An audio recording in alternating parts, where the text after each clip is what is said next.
like 5-7. It might see Oh, it comes with how long an earthquake. Yeah. So I think we're recording the amplified. All right, it's now 4:01, and I will open this regular meeting of the Grand County Commission, September 5th.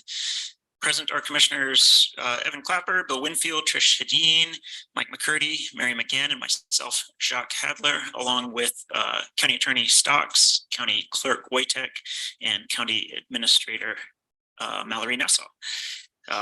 We will now all rise for the Pledge of Allegiance.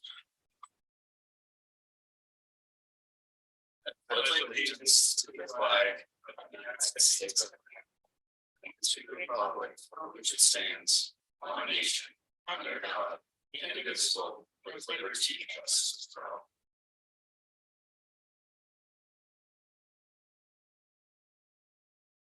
All right, we now will turn to our citizens to be heard. He is not, I think. Is there anyone here in the chambers who would like to come forward and be heard as a citizen at this time? Anyone care to come forward as a citizen to be heard? Anyone on Zoom? If you're on Zoom and would like to be heard, please unmute or use the hand raise function. I don't know. Can you see me? Are you talking to me? Okay, is that I do see you. That's Mark. Please introduce yourself, and you have 3 minutes to make a statement. I don't know. Do I need to make a statement? I missed the first part of what you were saying. Oh, I'm sorry. This is just a citizens to be heard session. Oh, I don't have a statement yet. Okay, no worries. Anyone else on there? No. Okay, it looks like we don't have any citizens to be heard at this time. We will have another citizens to be heard session at 6 o'clock today. It looks like we have no presentation, or we had our presentations earlier, and there's the PIL presentations or the funds allocations presentations. We have no department reports or agency reports, so we will move on to general reports, and we'll start with commission member disclosures.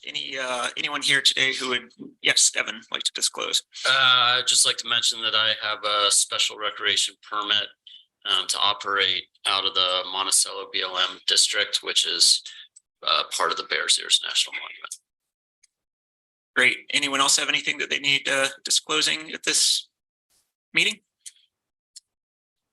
Okay, we'll move on to general commission reports and future considerations. And Evan, since you already got warmed up, let's start with you. The end of the month is always kind of quiet for me.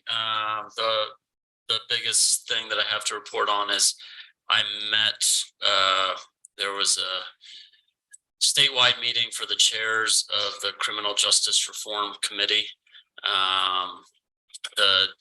For some reason in my mind, the deadline was the end of the year, but it's actually the end of November. And UAC is asking us to submit our reports to them earlier for that, so that they have a chance to kind of review them before submitting them to the state.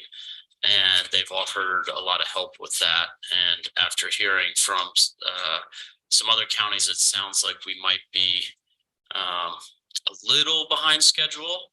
Nothing that we can't make up though, but it's an exciting process, and I think it's worth taking the time to do it correctly. And I think it will improve the justice system in our county for both sides involved. So that's all I got. Thanks. Move on to Bill. Let's see, start with the airport board.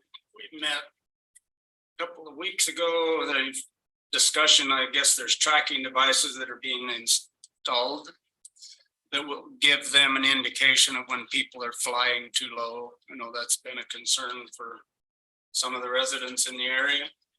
The other item that they discussed, Turo car rentals, has been operating without a permit out of the airport, and so they're getting all of that, with getting them under an agreement and getting that all corrected so that that's legal for them to be doing so. And then the skydiving event, which I believe will happen, provided that it gets through the consent agenda today, was mentioned. And also that there's the potential for some additional car garages being considered at the airport out there. They seem to not have enough of those. There's a lot of clients that want to park their personal vehicles in a garage at the airport, and they're flying back and forth, I guess, probably for second homes and that kind of thing. So then we also met with, or I met with SEU ALG up in Price.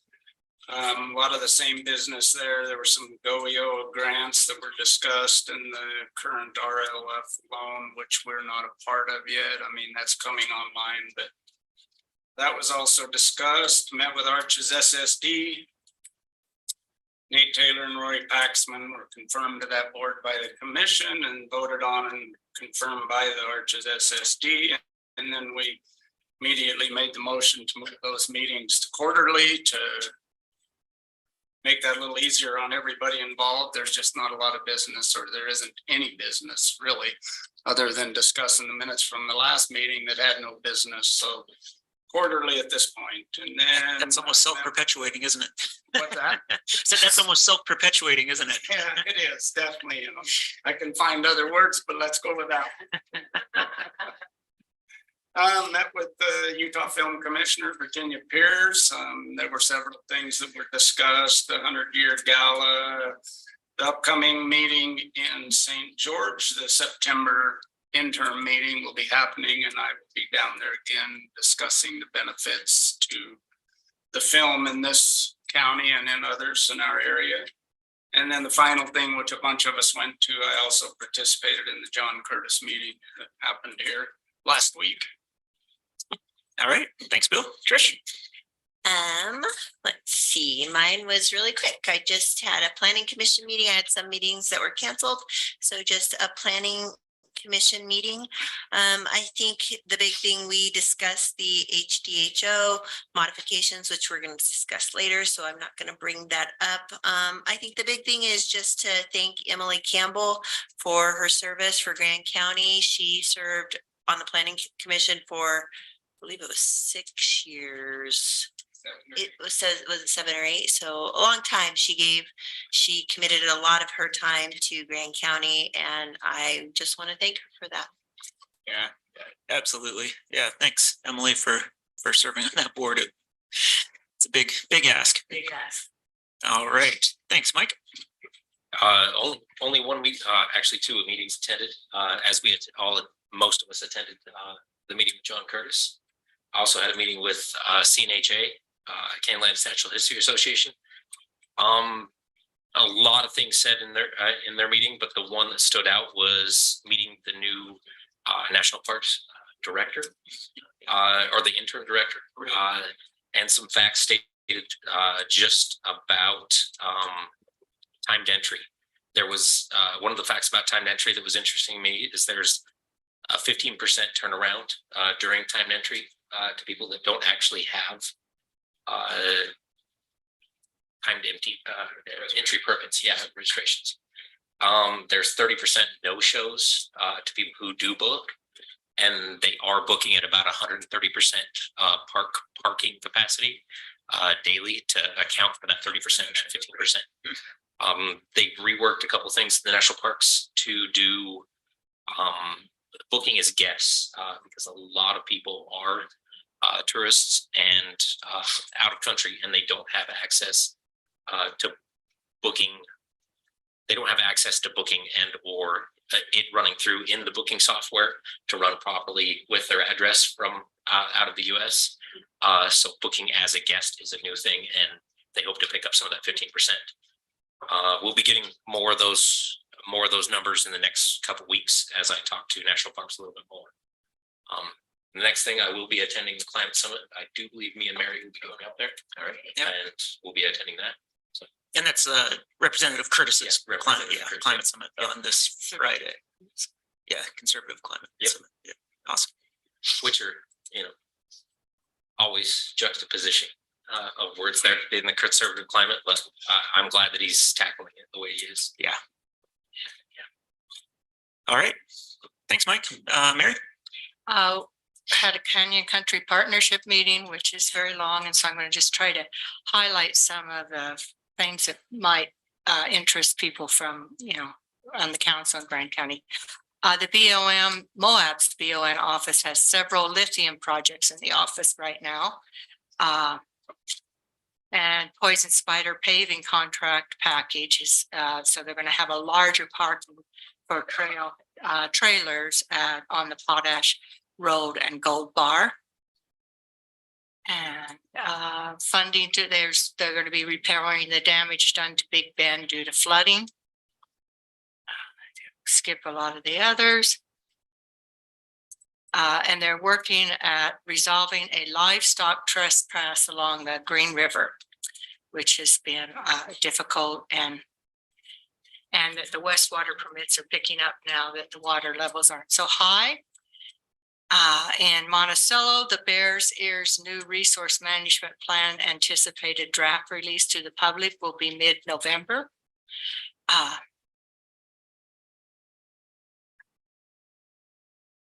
Price office, they've been working on Swayze's boat ramp a great deal, and they're still working on all the issues with the land exchange.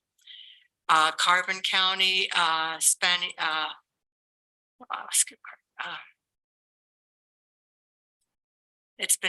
for the Division of National Resources, it's been a fairly slow fire year thus far, so they were very, very happy about that. That worked well. A couple of other things. State parks, tourism, number of people going to the state's park is down from last year, but still a lot higher than it was in 2019. But just like everything, I mean, I think our COVID peak is starting to mellow out and be, less dramatic. Oh, and everybody's gearing up for the October solar eclipse. Everybody's getting extra people to help. Everything is, at all the state parks in this area and all the national parks, everybody's expecting a huge amount of increase in people coming. So, and they got some money through to start doing a study of all the bridges in the state to find out. This was part of the infrastructure bill, the federal infrastructure bill, so that they're going around and testing all the bridges in the area, and so they can do a long-term plan as to when they will be fixed, which is really nice. And the Department of Transportation will be putting a barrier, creating a barrier up near Soldier Summit, because of the number of fatalities there, so that people can't swerve into each other's lane right before and after Soldier Summit. So that's really good news. I was glad to hear that. And that they're going to be able to make a long-term plan for that. Travel Council Advisory Board meeting. I just want to acknowledge what a hard-working group that is. I'm really impressed with that group. They put in more, more than just the time that it takes to come to a meeting. And like we said, we all received that letter on how, they perceive that the department should be organized. And I just think that, their energy and their effort is commendable. Just wanted to set that out. I mean, Lori McFarland worked very hard on that letter. So thank you. They also can more on a long-term strategic plan, and is what they were working on.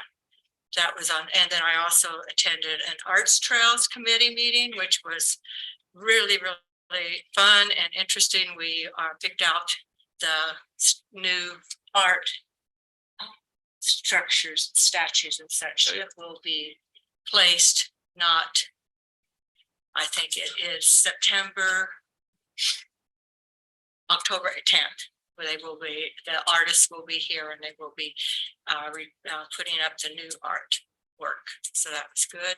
We had a Moab Economic Development meeting. We went over the different block grants. We had a number of people talking and having interest. These are not the ones that, the more recent ones that we have approved, but the ones that we're going to have to apply for later on this year and have in. And so there was one from the Community Child Care. Chamber of Commerce is asking for a block grant. And they also had one from the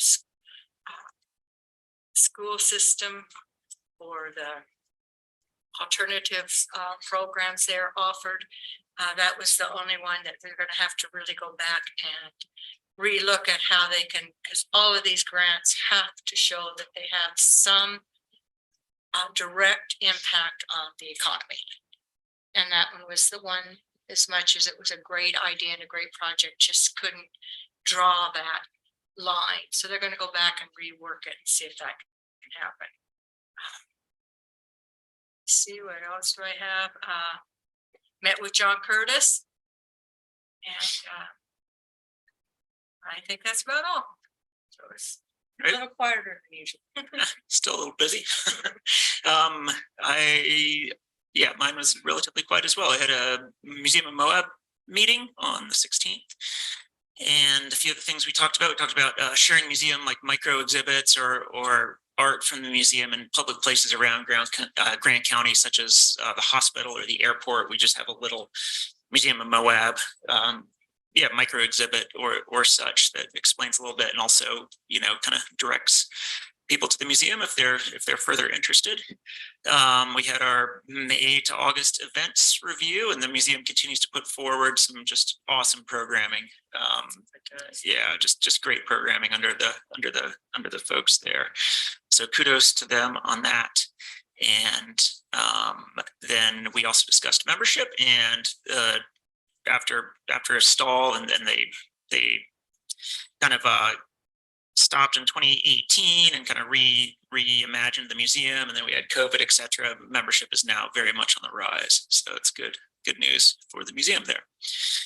Then on the 22nd, had a responsible rec committee meeting where we got an update on the ambassador program as well as the motorized aspect of that, and also discussed they are putting together these short educational films as part of the business outreach program there. So we talked about those, and those were later sent out for some review. So we got to look at some of the things they're working on. They're taking like kind of the classic Mark Finley stuff and editing a little bit and just making it so it's more educational and business oriented.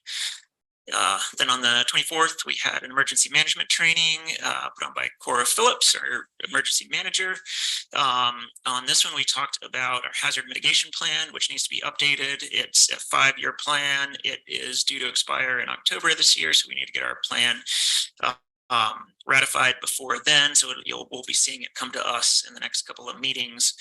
We need that plan to qualify for post-disaster relief from FEMA and other agencies. It's a great meeting. Lots of folks from different departments and different agencies were there. And at that, we also, as Mary alluded to earlier, talked about eclipse planning. There are definitely a lot of the public safety organizations in the area are planning on a big influx of visitors for that. On the second weekend of October, I believe. And then, like the rest of you all, I also attended the meeting with Representative Curtis, and definitely want to say thank you to our representative for meeting with us so regularly and coming down and making himself accessible and listening to what we have to say down here. And it's always great meeting with him. And that is all I have. I forgot something I wanted to mention with the Economic Development Advisory Board. One thing I'm very excited about is there's a real push to coordinate closer with the city of Moab. We really want to work together and so that when we go to apply for grants, that we can be applying as a unit and not competing with each other and helping each other meet our goals because we are all serving the same, pretty much the same people. Yeah. So I really give kudos once again to that board. They're hardworking. They're excited to help. All right, thank you. We are on to elected official reports, and I'd start with excuse me, start with Clerk Wojtek. Thanks, Jacques. Happy Election Day for those counties around the state that are in the 2nd Congressional District. Today is Election Day Tuesday. And unfortunately, I think unfortunately still that our municipal primary was canceled. But thankfully, with all the increased responsibilities in my office these days, it's been a welcome respite. But I want to just give a shout out to all the counties out there running elections today, because I know how that feels. I've been really busy doing budget reviews with department heads, visiting department heads in their locations, which I think has been really appreciated. Going out to OSTA, going out to the roads departments, kind of seeing people where they are at, and kind of working through their 24 budget requests and looking at how the end of this year is shaping up, and just want to express my appreciation to everyone and their hard work and collaboration in that process. I've met already with just in the last week and a half, 13 department heads. I've got over 10 more probably to go here in the next in the next week and a half. And that is, of course, to prepare for budget advisory board meetings, which will be starting this Thursday at 2 p.m. and running every Thursday through the end of October. And so the public should be aware that, those budget advisory board meetings are on Thursdays at 2 p.m. And that's a process that the county commission has established to essentially review the county's budget line by line. And I think I've been involved now. This will be the 3rd year that I've been participating, and it really is a nice way to sort of get familiar with each line and how we classify things and how we handle requests and things of that nature. I think that's all I have. Thanks. Awesome. Thanks, Gabe, and thanks for taking the bull by the horns on the budgeting process. I know that was it was kind of thrust on you suddenly, more or less, but it's very much appreciated, and thank you. We'll move on to Attorney Stocks. Couple developments today was Eddie Cervantes's second first day. So he's back with the county at the county attorney's office. He came back, family's coming back to move in, and he's really excited to be back. He missed Moab. He did a short stint in Chicago, but is excited to be back in Moab. So that's great news to hear. This weekend, I went to USARA, a sobriety day on Saturday. It's a wonderful, wonderful event that's put on. They do a wonderful job, Lynette Denton, and they put up booths. They provide a lot of information. Carrie Valdez is also there with the library. It's really great, and I really applaud their efforts to continue to provide support. And apart from that, we had the hospital real estate purchase closed. That was really exciting. So we have money in the bank.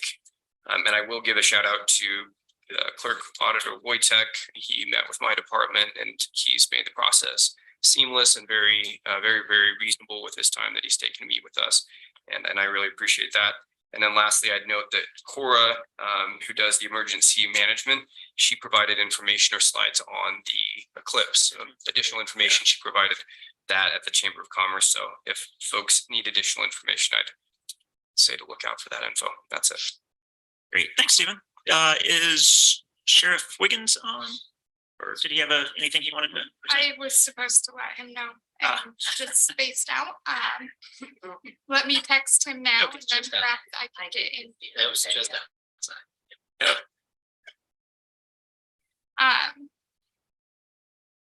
I can jump into mine. It's going to be more exciting for sure. Okay, sure, Mallory. Not kidding. I texted him. So first, I would like to share, we did hire a new economic development director. I'm probably gonna say his name incorrectly, but it is Ben Frederigill. Wasn't bad. And I believe he's slated to begin on the 18th of this month, and he has a wealth of experience and knowledge, and he thankfully is a part-time resident of this county, and so will be making that full-time move. So hopefully he fits right in, and I'm sure he's eager to hit the ground running. Let's see. We had a pre-committee meeting to start some work on the Spanish Valley Path project. So we had a little group who got together to talk about who should be on the committee, what's needed. And we did take away from that meeting a few things that we needed to kind of all work on right away before pulling together a committee. So we're having another pre-committee meeting next week. But more to come on that. We definitely want to see it at least making some notable progress forward. One thing since the last meeting that I've had to jump in and get up to speed on is fire annexation. There's a lot to that. I'd say in the past 2 weeks, if there's anything I've learned a lot about, it is that. So I'm sure that's another matter that will be coming for you all as a whole. And then we have a few other smaller group meetings, but pretty interesting and a hard decision you all will have to make, because what a great service, and they have needs. And as we saw earlier, you know, all of these agencies that are doing such important services have needs. I don't envy that. And then I'll turn it over to Jameson, because you'll hear more from me later in the discussion item. Great, thank you. All right, you're up, Sheriff Wiggins. Thank you for joining us. It is perfect timing.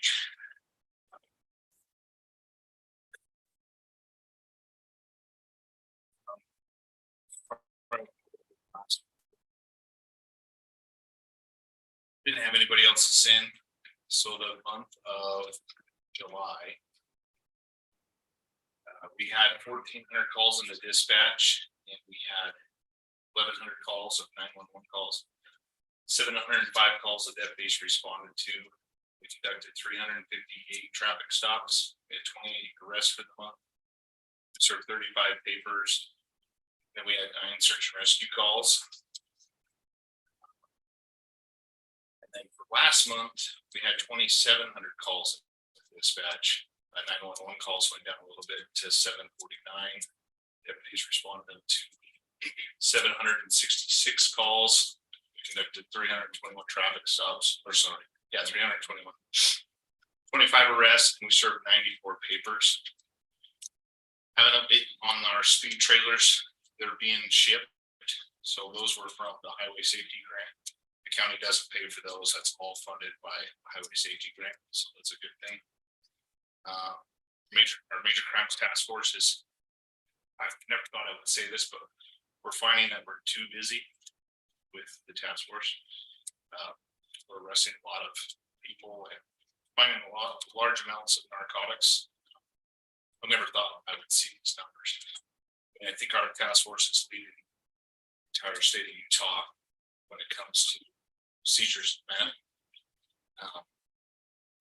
Well, our major crimes participated in operational digital siege with the AG's office.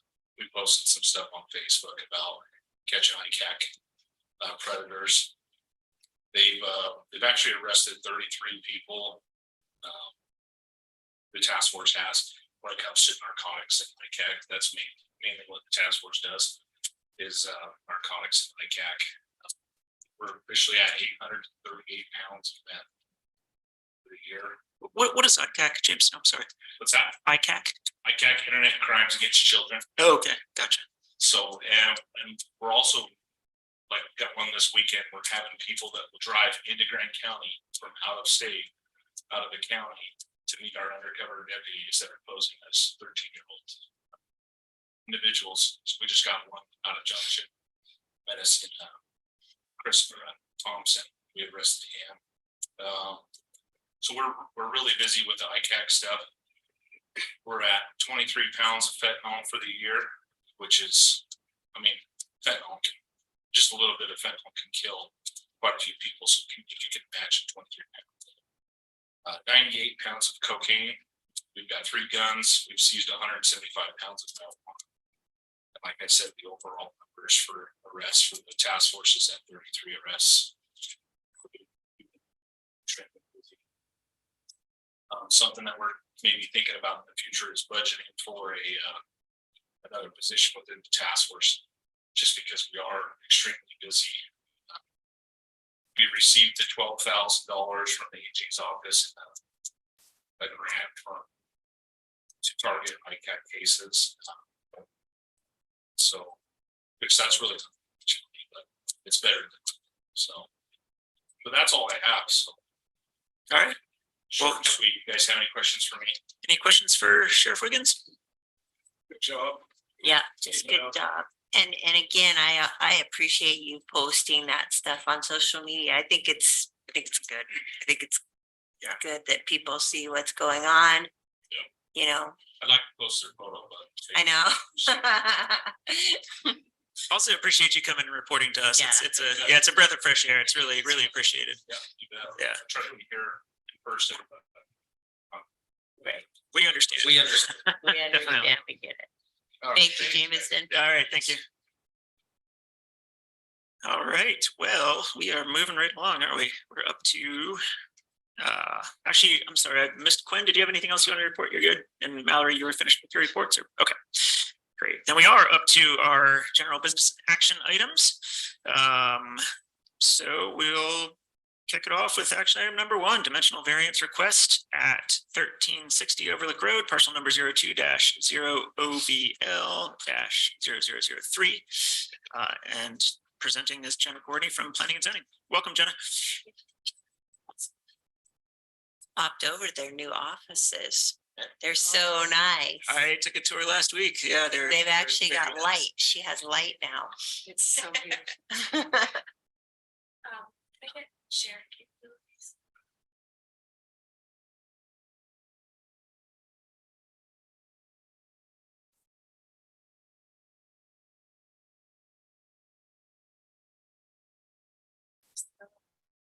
Or at 8 a.m. in the morning and see no natural light for the next 20 years. So good. You could actually get a plant. Probably a month if I die.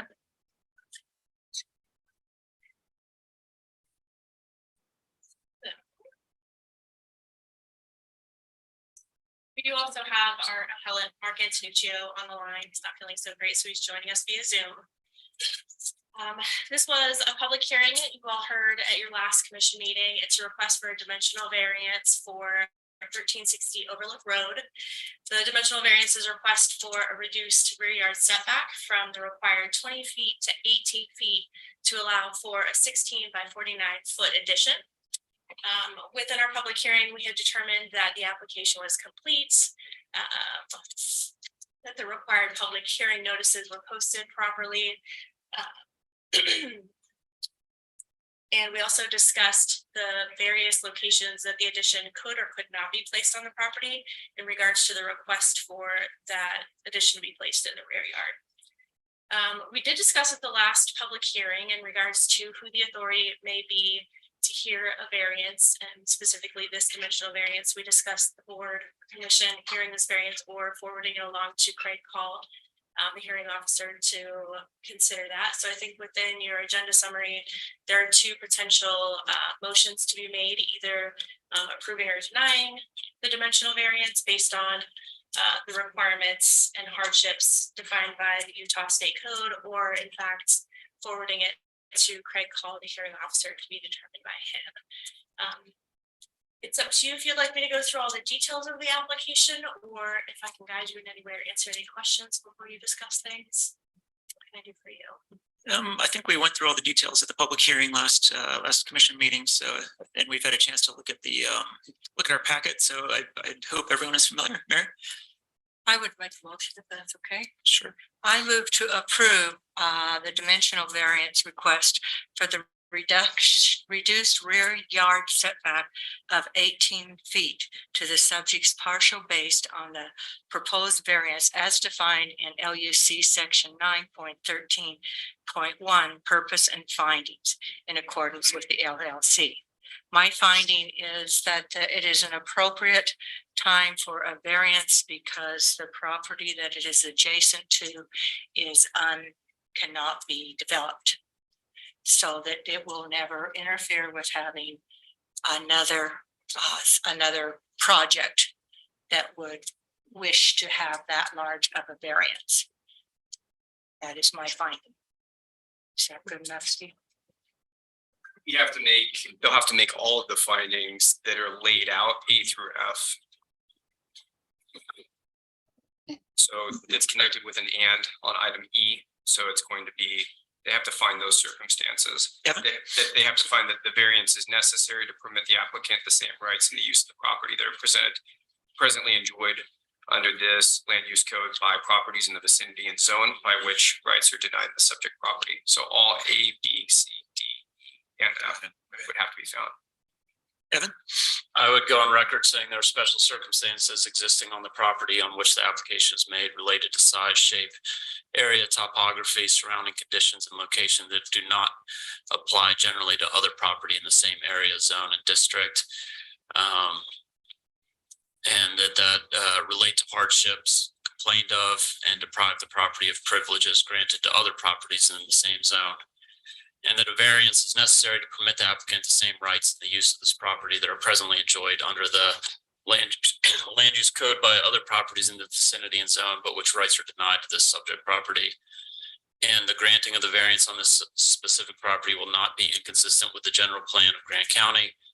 And that the variance, if granted, will be no material detriment to the public welfare or injury to the use, enjoyment, or value of property in the vicinity.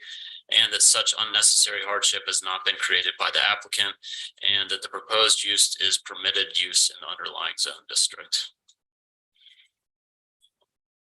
That's sufficient, yes. In a second. I'll second that. All right, have a motion by Commissioner McGann, findings by Commissioner Clapper, and a second from Commissioner Hedin. Further discussion on this? Mike. In previous statements, there are other parties looking at this, and depending on how this goes, for propositions, you said 3. About 3. Yeah, Okay. if I click all 3. Yep. Thank you. Stephen. As I've raised last time, I don't know that the commission would be the appropriate body approving this. In the code section, it states that alternatively and in conjunction with subdivisions, the commission can be a hearing officer. I don't think that's where we're at. If we look at the land use code, there's a table that specifically lays out the land use authority, and it lists with variances under 9.1.5. The hearing officer should be the individual that reviews this variance. It designates that as a separate body. The hearing officer is separate from the Grand County Commission. Because of those things, I don't think that the Grand County Commission is the appropriate body to be approving this. Secondarily, I think it's an extreme level. I'm not going to comment on the bar. I'll comment on the bar. It's a high bar that's set. Ultimately, the commission decides whether we meet the criteria that's laid out A through F.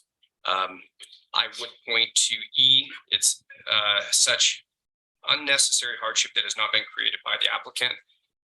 I look at the parcel. I have nothing against the applicant, but I don't know that we can say that we meet all the criteria for the variance. Those are my concerns. Likely we're going to see this same application 3 additional times. So whatever the commission sets, if they're going to say that this meets the high bar, I would just caution the commission on continuing to be consistent with that throughout, because other individuals are going to approach the commission. And the reason why the land use code created that hearing officer was to take this type of reviews and take them out of the commission sphere and give them to a hearing officer that would create those findings. That is not to say that the commission lacks the ability to do that. The person that we have doing that, though, is an expert in this area of law. And so I would just note that for the commission, and ultimately the commission will decide what it would like to do. I would just go on to say that I think some of the additional hardship that this applicant is facing is that what is it, condominium status, that there's actually 3 separate owners under the roof sharing the property. And I think that it's rather neighborly to not encroach into the other area that's also shared commonly between the other owners. And that hardship is kind of what I was focusing on. Can we note what was it said in the chat? Oh, yeah, right. I did see someone put something in the Those chat. from planning and zoning. People that That was from me. This is Elisa. I just wanted to make that clarification in case that is being still considered.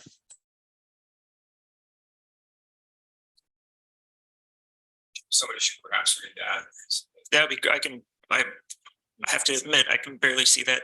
I just want, here, I'll read it. Okay, I just want to clarify, and this is what's been stating in the chat. I just want to clarify that not all of the neighboring property is unbuildable, but that portion of about 45 feet to the left is steep slopes.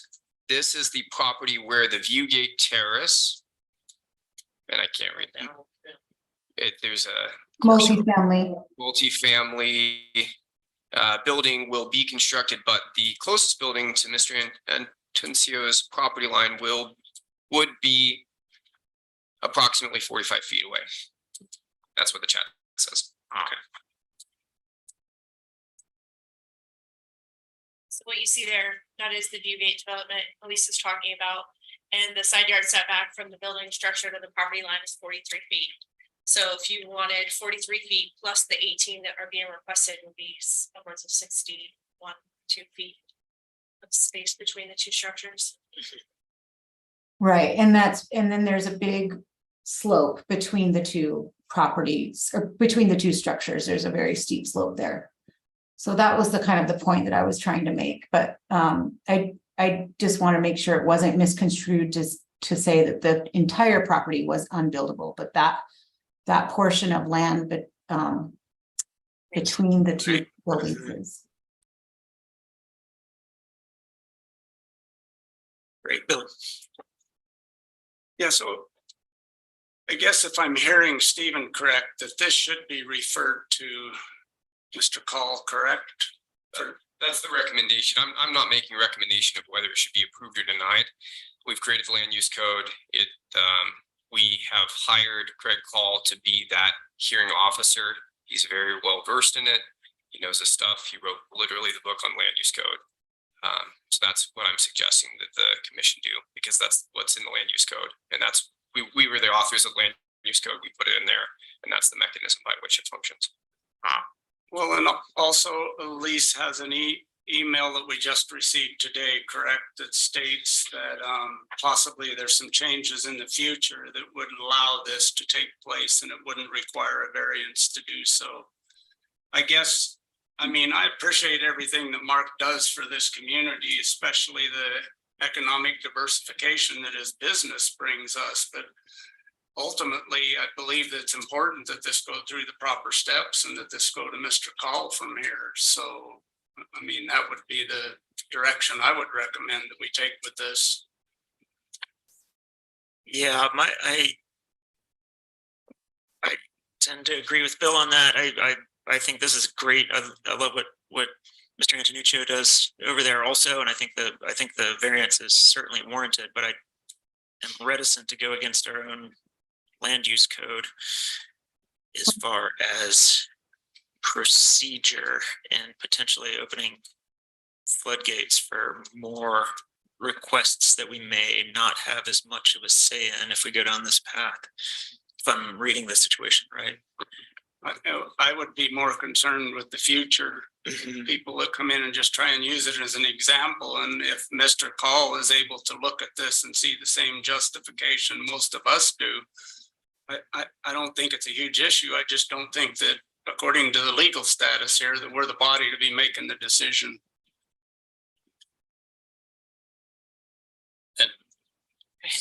Go ahead.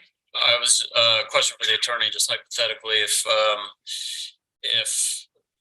during the time that it's, if we do punt this off and, pass it on to be heard by another body, if in the meantime we were to, adjust those setbacks so that, when the adjacent land is deemed constrained, it's reduced from 20 feet to 18 feet, would they hear it under the new land use code or the land use code at the time of the application? So they would receive the benefits of subsequent action, but the hearing officer is going to take a snapshot of what existed at the time to look at the elements for the variance.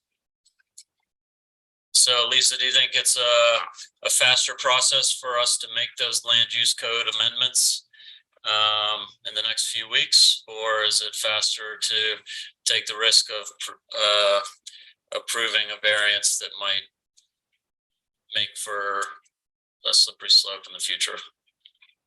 You know, I didn't really anticipate that this would be a land use code change that we would make right away, but I mean, there's always that path we could go down. We could make this a more immediate priority.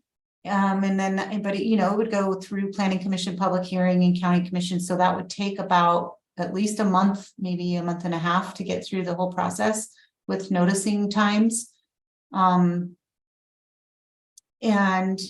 there's always a chance that, you know, you never know how the land use code amendment process, you know, the language starts to evolve, and what you end up with might not be what we intended to do in the first place.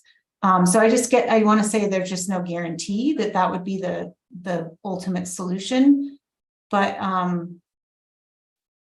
yeah, I mean, I understand what Stephen is saying is based on there's two different kind of sections in our land use code that pertain to the variance approvals. And in the very beginning of Article 9 administration procedures, there's a table that outlines the approval authority, and it does say hearing officer for variances. But then when you go down to the variance section, there is a whole language, a bunch of language pertaining to county commission approval of variances, which I guess was part of the October 2021 revision. And that's where the confusion was coming from originally, when we were trying to figure out if this should even come before you in the first place. So anyway, there is that.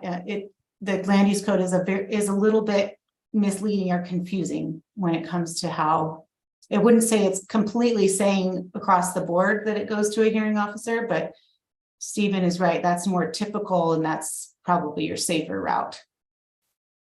I would love to add on to Lisa's comment real quick. Just because her comment about, you know, we were thinking about this land use code, it hasn't really evolved, hasn't been fleshed out a little bit.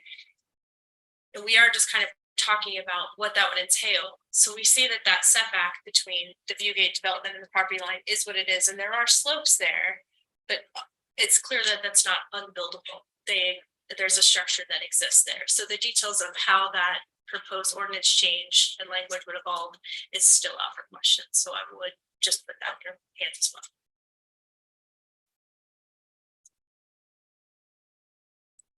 Yeah, Mary. A couple things. Lisa, would it be possible for you to share your screen and show that section where it talks about the commission has the right to also do variances? Yes, we can do that. Yeah, thank you. That would be helpful. Yeah, Jenna can get it just as quickly as I can. 9.13 is what it is, Jenna. Somebody read it. Alternatively, in conjunction with the review of a subdivision applications, the county commission shall be authorized to grant variances subject to the requirements of this section 9.13 variances. And then it has the date. And we are going to be processing this as a subdivision in terms of it being a plat amendment. because it is going to be adjusting the boundary of that condominium subdivision. So that's where that kind of rationale came from. Do they have a separate subdivision application? Gianna, did we get that submitted yet, or were we waiting to get the variance worked out? I guess I'm not sure. I'm not clear on that. The applicant had come to our office asking to do the subdivision so that he could build. And we realized that it would require the variance. I think I mentioned in our last public hearing that I don't know how that we would have an applicant go through a variance at the same time of a subdivision and have them spend thousands of dollars for a subdivision without first approval or non-approval of the variance. So the applicant approached us requesting the subdivision to do the addition. We couldn't do that based on the requirements of the land use code, so we guided them through this process. So the applicant didn't go to the process of submitting and paying for an application. We sent them through this process first. And that's where my difficulty is. I mean, a plain reading in the languages says alternatively and in conjunction with, which is defined as together with the review of a subdivision application. We don't have a subdivision application. So there it states then the county commission shall be authorized to grant the variance is subject to the restrictions or the requirements of this section. We don't have the two parts. We need the two parts to be able to go into this. So this carve out. So it seems like a bit of a chicken and egg issue. He can't go ahead with a subdivision application without the variance, but he can't get the variance without the. And so without authorization to the commission, you look back at the table, and the table is down in 9.1.5, and it lays out there that variances should be determined by the hearing officer. So I think in the future, if we want to clean this up, if we want to remove that, the benefit of having a hearing officer is somebody goes through this, they review it, they use the parameters that are set out in state code and in the land use code. It doesn't feel as great because it's hard to have a hearing officer to determine something for our neighbor. And you might say, well, that doesn't seem very fair that we're going to give this to somebody else, but that's what the rule book says. And that's what the land use code says. So that's what I'm pointing you guys to. And that's what I'm saying. We're missing the 1-2 punch to fall into the exception based on how I'm interpreting it. So if he does the subdivision application, then that allows us to make that determination whether or not we want to go forward with the variance, correct? Yeah, if there was a subdivision application, I would have a different opinion because that's exactly what the rules say. He would get to do that. So I don't feel like there's any pushback to the variance, at least there isn't on my part. The pushback I feel is that we aren't authorized to make the decision. So if we were authorized to make the decision, I feel like the commission is in favor of this. I certainly am. So how do we get to where we can make this decision? And thank you. Yeah. Well stated. Yes. And is that expensive and onerous of the owner? I mean, what do we need to do something here to make this work for him is my thoughts. So it would be a plat amendment application. The fees to the applicant would be the $650 application fee and whatever it would cost for the surveyor to draw that up. If there were any utility or public improvement changes, civil drawings and set would need to be submitted and reviewed. I'm not sure, can't confirm that. I think my question may be, if I was to do that, I guess that's a personal question after, how to guide an applicant through the process when it doesn't meet land use code. I would simply just be submitting as hoped. I guess we'll discuss that with Lisa after, but.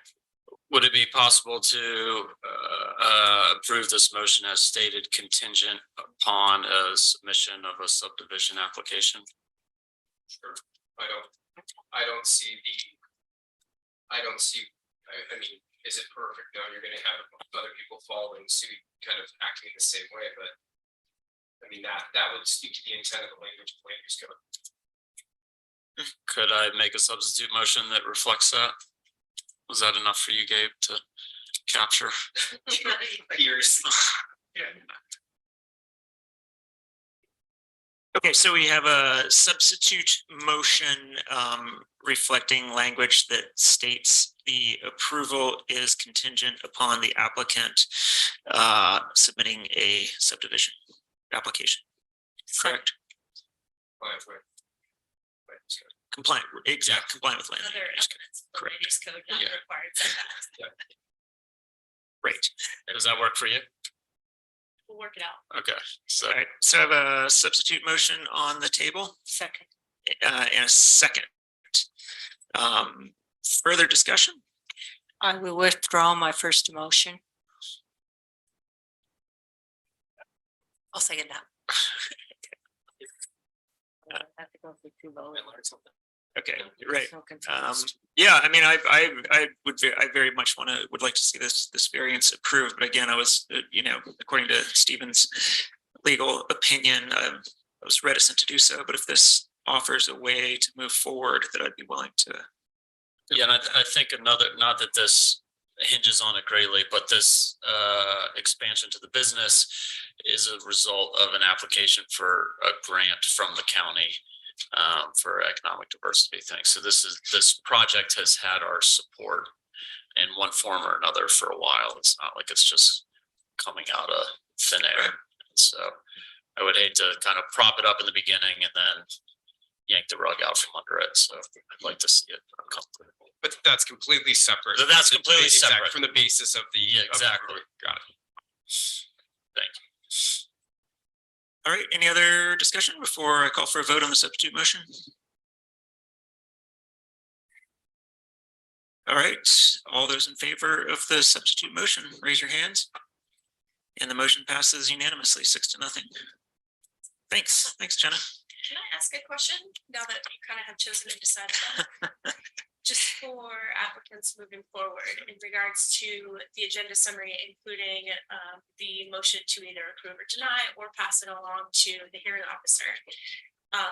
In regards to not putting an applicant through potentially 2 public hearings, one here and then having it being punted to the hearing officer. Do maybe you all want to discuss afterwards what that process will look like? Is it going to be consistent one way or another? Or how should I guide further applicants for this process? I mean, if we were going to have a discussion, I think we'd put it on our next For next time. agenda. I mean, my gut reaction is if it's kind of, why did it get this far before our attorney saying this isn't the way we should be doing it? Yeah. And so if the attorney recommends another route, I think it should get steered in that direction from the beginning and not carried this far along before. It's like, wait. So that's my 2 cents. And I agree. I think that would save him a lot of time. as the Save. business and the landowner. Sounds good. Thank you. Yes. Thanks, Jenna. I really want to see this project come to fruition sooner than later. Yeah, I think it's a great project as well. All right, let's move on to agenda item 2, memorandum of understanding with the Bureau of Land Management for the development of the environmental impact statement and resource management plan for the Bear Sears National Monument. And is Commissioner Walker on? I'm not sure he's on. He was the one who submitted this and was going to present. Chuck, I can Okay. somewhat speak to it. Sure. But part of it. So one component that I can share for him is there's a reference, and I think there was something added packet today for a letter from way back. Goodness, is that last fall? It was, I think it was July of 22. Yeah, July Did I read that 22. right? So this request or letter seeing if you all might be interested in participating, a different commission at the time was received, and there was some interest in doing so. However, I dropped the ball. So it did not make it onto an agenda before. And so I think that that's maybe also why there's some confusion right now. And though I was given the direction to bring it to the commission at the time, it still needed to be approved. And so I felt that it was important that if the MOU is going to be entered into, that it still come for a formal vote, because that had not happened before. that's one piece of it. Right. Do you want me to cover the other part? Which I can do by reading. Sure, that'd be great, Mallory. You're on a roll. I don't know. Now I'm in a few different, A few different roles. I'm in a few different meeting packets. Bear with me 1 second.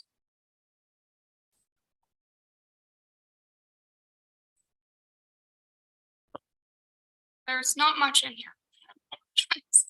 So this is just to participate as a partner agency in the portion of their planning that is their environmental impact statement and resource management plan.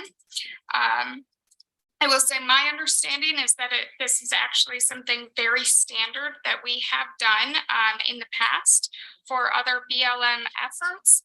And I do also believe that it's standard for other counties and municipalities to receive an invitation to participate. Grand County's comments that they can provide during the comment period are just that, they are comments. So it's limited in the contribution amount, but it is something, and it is selecting to be a partner agency, which means there is a seat at the table, not guiding any decisions, but having a voice. Great. Thank you, Mallory. And I remember when this letter was sent to us, I remember reading it, and for some reason I was under the assumption that we had already signed on to become a cooperating agency. So this caught me by surprise a little bit, but here it is before us. I will say that I do support this. I think that we were asked by the BLM to participate, and I think when agencies or government entities are asked, it would be foolish not to take a seat at the table.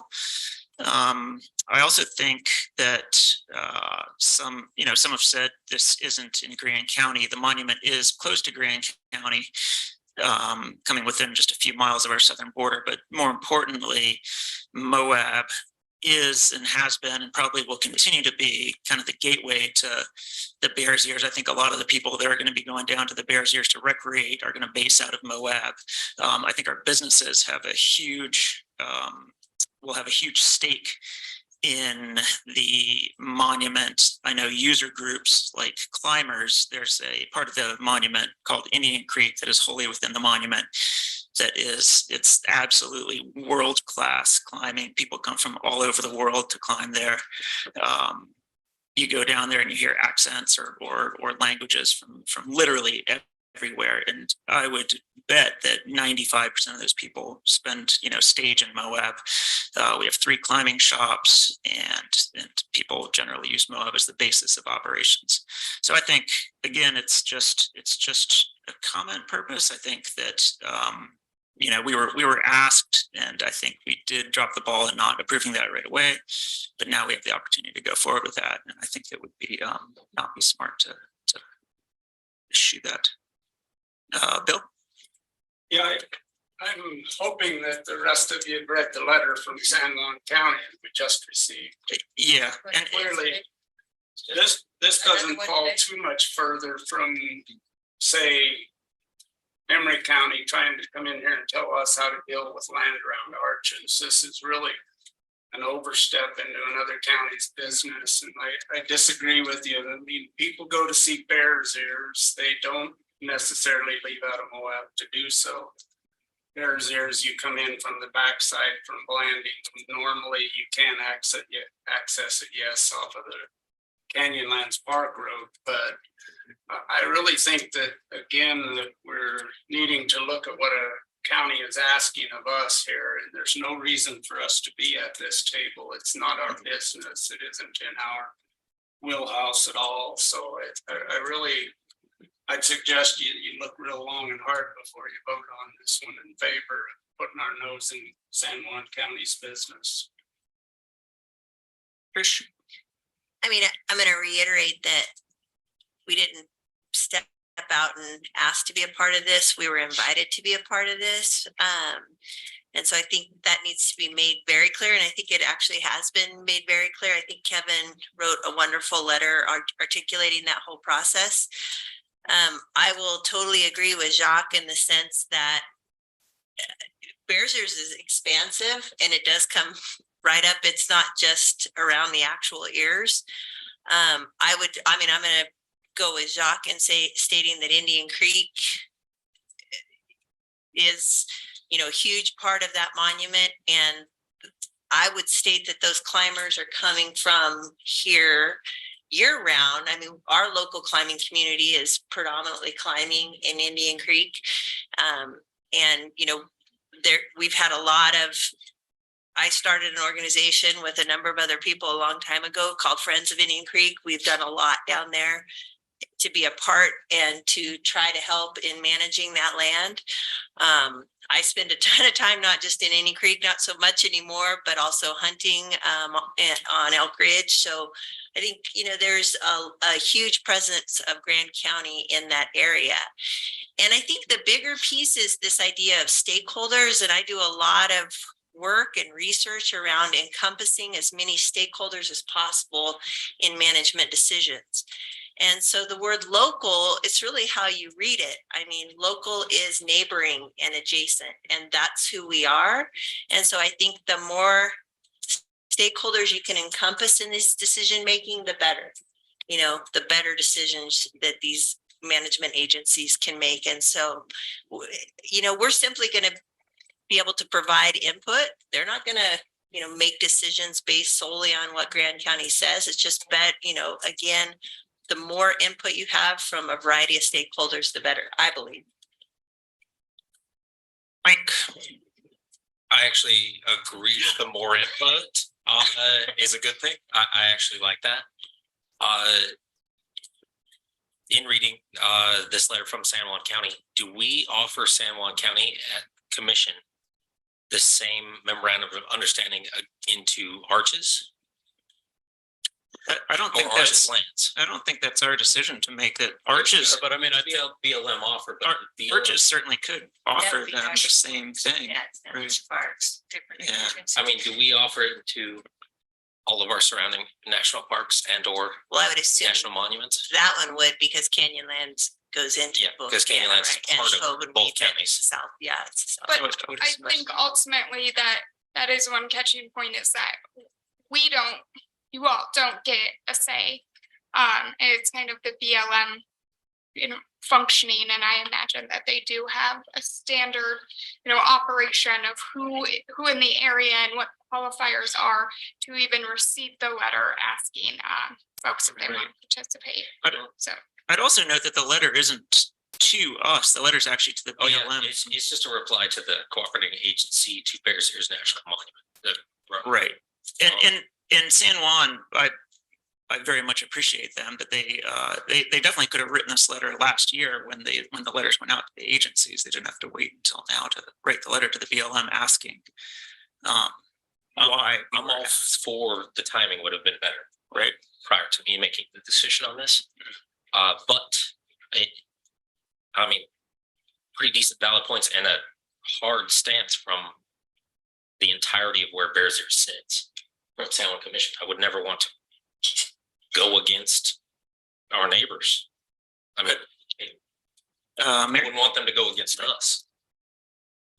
I agree that we should not say anything to do, we have no right to tell San Juan County or Emery County or any other county what they do with their county land. That is not appropriate. This is not county land. This is public land, and public land is owned by all of us. Someone, I don't know how many places they have asked and how many other,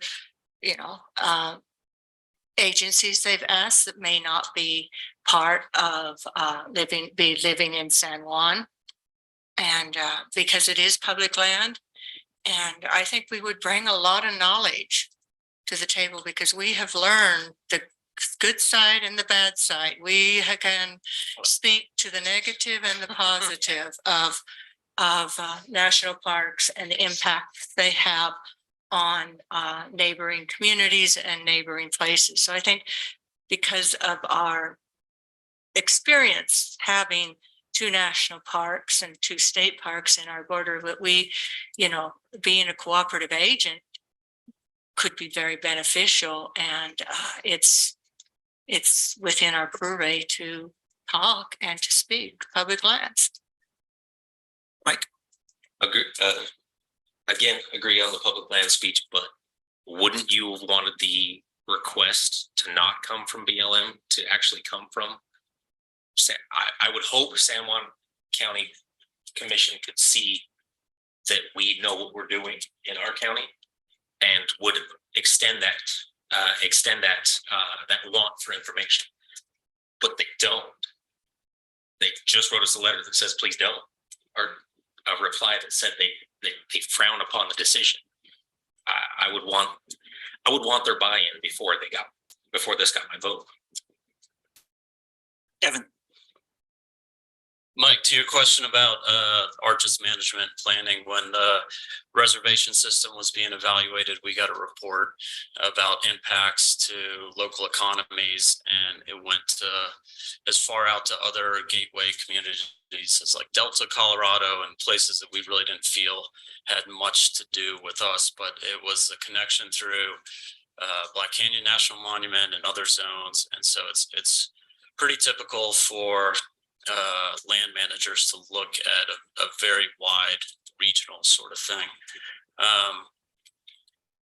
With Emery County lands bill, a lot of commercial outfitters lost access to wilderness areas, and it still hasn't had a final say in how that will be managed in the future. And it's just kind of this limbo that's been happening since before COVID. So, going on 3 years now of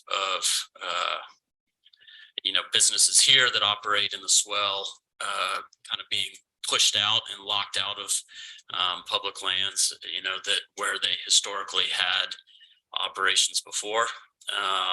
And I think that there's some concern about some of that happening around the Bears Ears, and I think it's important for us to be able to weigh in, and not necessarily against San Juan County, but I think that we could align and where our concerns are parallel, or our hopes or our wants are parallel, it could be a stronger voice. There was also back in that Labyrinth Canyon plan, the Green River's the border between Emery County and Grant County, and there was concerns about, well, might be weird if there's one management plan on one side of the river and one management plan on the other. And we weighed in and we said, hey, we're with Emery. Whatever Emery wants, that's what and that helps strengthen the voice in creating a lands plan that was going to benefit everyone. And so I just don't see a negative for us having a seat at the table. I think, as it's been said, we're not driving it. These are federal lands. It's going to be driven just as much in Washington as it is in Utah. But it's not just our local recreationalists. It's not just our local outfitters that operate in these areas. We're trying to develop our airport. We'd like to be the regional hub for people that are visiting national parks in Utah. I think it'd be strong for Utah in general to be the jumping off place for visiting a new monument. And, I don't think Cortez and Mesa Verde should be where people are traveling from or up from Phoenix. And so I'd like to see that travel really start in Canyonlands and come and they might not all stay in Moab. They might not all come through Moab. A lot of people are probably attracted to the Bears Ears to avoid Moab, honestly. But like I was saying, I don't think it's ours to drive, but I think that we can add a voice and hopefully support San Juan County and some local things. And I just don't see any harm in us. I don't see harm in us participating, and I only see harm in us not participating. So I'm in support of accepting the invitation from the VLM to participate. Our attorney, Stephen, would like to weigh in. Not regarding what you guys were talking about, but just on the agenda summary, it states legal review not applicable. It is applicable. So anytime we have like an MOU, I've got to review those. I looked through the contract. It looks great. I just wanted to put that I did have the opportunity to review it. Just in the future, if we can let me get it, look at it, that would be really appreciated. Got it. Thank you, Stephen. And understood. Still don't have a motion on the table. I think we did. No, there's no Well, motion. I make a motion that we accept the invitation to participate in, I'll read it. I move to approve the memorandum of understanding with the Bureau of Land Management for the development of the environmental impact statement and resource management plan for Bears Ears National Monument. Thanks, Mary. I'll second that.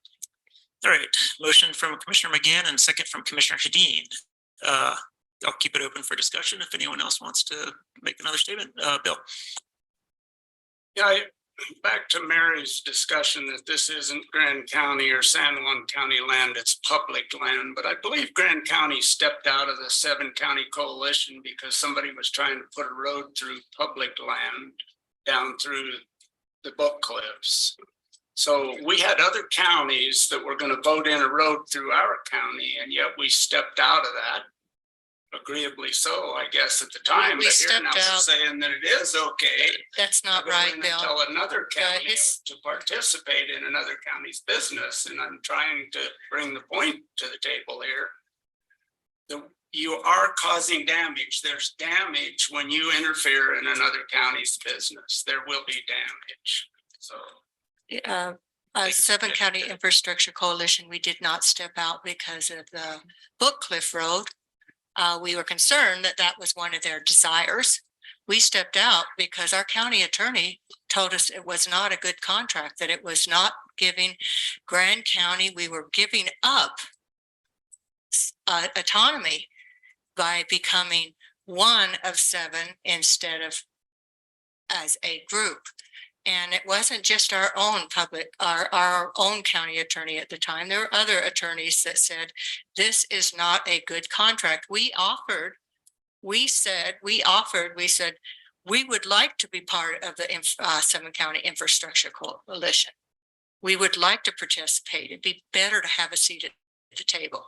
But we want to be assured that if Grand County citizens don't want something, that Grand County can say no if it's a project in Grand County. That would be the only. County saying, No, it's not, because we were entering a coalition.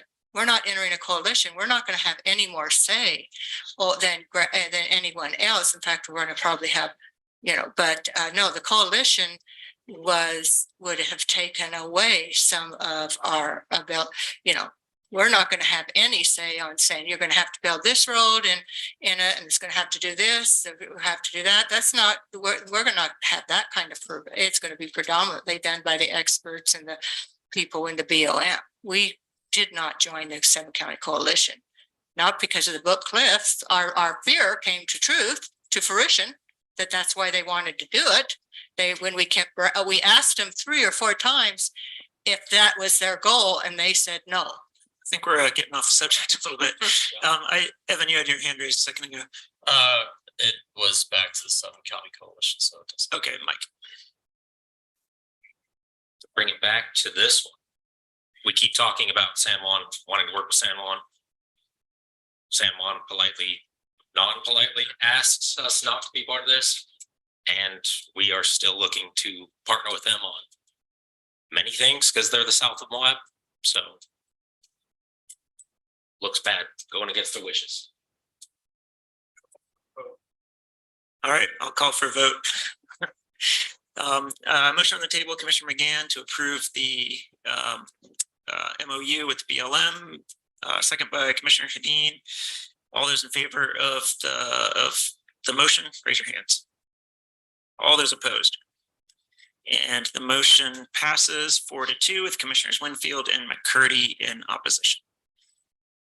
All right, we're on to agenda item number 3, operating agreement between the airport and Moab Heli X. And this goes to Tammy Howland, who I believe is on Zoom. Tammy? Hey everyone, can you hear me okay? Yes. Great. Okay, so as promised, we've been working to develop these operating agreements with our businesses that operate out of the airport. And so Moab Heli X is they're up at the plate right now. This is a new agreement. So there's no red line items. This is a brand new agreement. It's been voted on by airport board and agreed upon with the operators of Moab Heli X. Are there any specific questions that the commission might have? Mike? Is this, in this agreement, are we installing the low flying monitors? Are we installing the what? I think Or that's having the low flight monitors? There was previous problems with a couple of helicopter companies that I know. I was wondering if this would be part of what we would be going with the low flight monitors that were talked about earlier.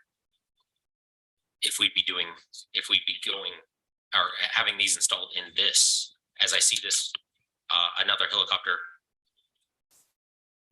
tour company operating agreement, are we adding in that monitors? Yeah, that wouldn't, this wouldn't necessarily be part of this agreement. This is just the agreement between the helicopters and the airport to operate their business out of the airport. They're bound by their FAA 135 and Part 91 operations as far as altitudes and operations as far as that goes. This is not a part of that low flight monitoring you're discussing. Okay, thank you. Tammy, I know I had a citizen, and this was maybe 8 months ago, send me, something about one of the helicopters companies out there. And so I asked Josh, and at that time, that company did not have a business license. And I actually don't know what company it was, but I guess the question is, do these guys have a business license with Grand County? Yes, Okay. they do have a business license. It is an attachment in this operating agreement. That is Sorry about that. all of those things, business licenses, insurances, authorization from the FAA to operate as a commercial operation.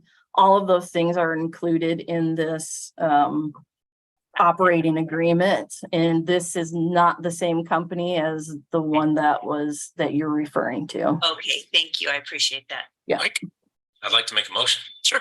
I move to approve the operating agreement with Moab Heli X. Thank you. All right, I have a motion on the table from Commissioner McCurdy and a second from Commissioner Clapper. Further discussion on this one? Answer. Thanks, Tammy, for getting these all cleaned up and dialed in. Yeah, thank you guys. All right, all those in favor of the motion, raise your hands. And the motion passes unanimously. All right, on to agenda item number 4, Film Commissioner job description update and FLSA exemption. And this goes to Renee Baker. Welcome, Renee. Good evening. Before you, we have a job description update and the FLSA, which is the Fair Labor Standards Act exemption, which would exempt this position from earning overtime. We've brought this before in the past, and just with some of the changes from the original kind of plan of the foundation taking on the Film Commission, we're kind of first correcting and just bringing the job description up to the duties that BIGA is currently somewhat doing within those. And we added in the budget management, a little bit more of the statistical analysis, and then just continuing to foster that community engagement. And align with what you all had talked about when we were thinking that position was going to be under the foundation. So we've updated the job description, and the FLSA exemption is written in the background there, but it would be exempted under the administrative exemption. Great, thanks, Renee. Has everyone had a chance to look at the updated job description in the packet, I assume? Any questions for Renee?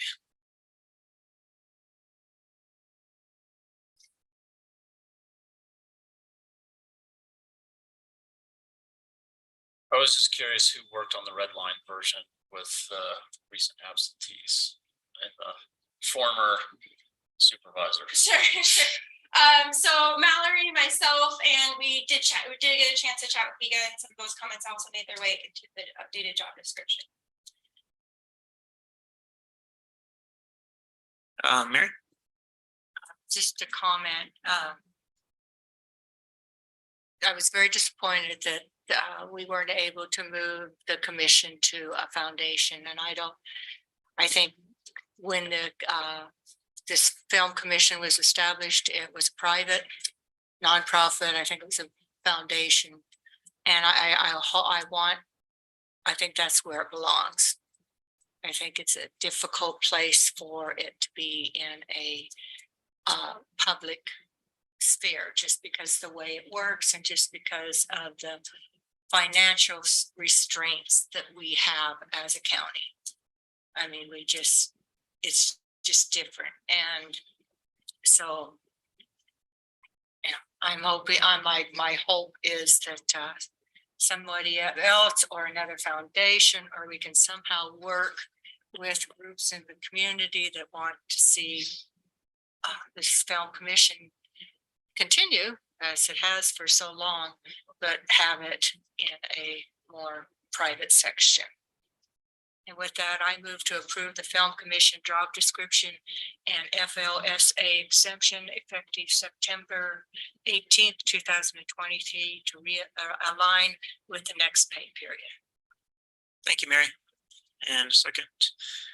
I have a motion on the table from Commissioner McGann, a second from Commissioner Winfield. Any further discussion or questions for Renee? Yeah, Bill? I'd like to comment a little bit. I know mostly biggest value to this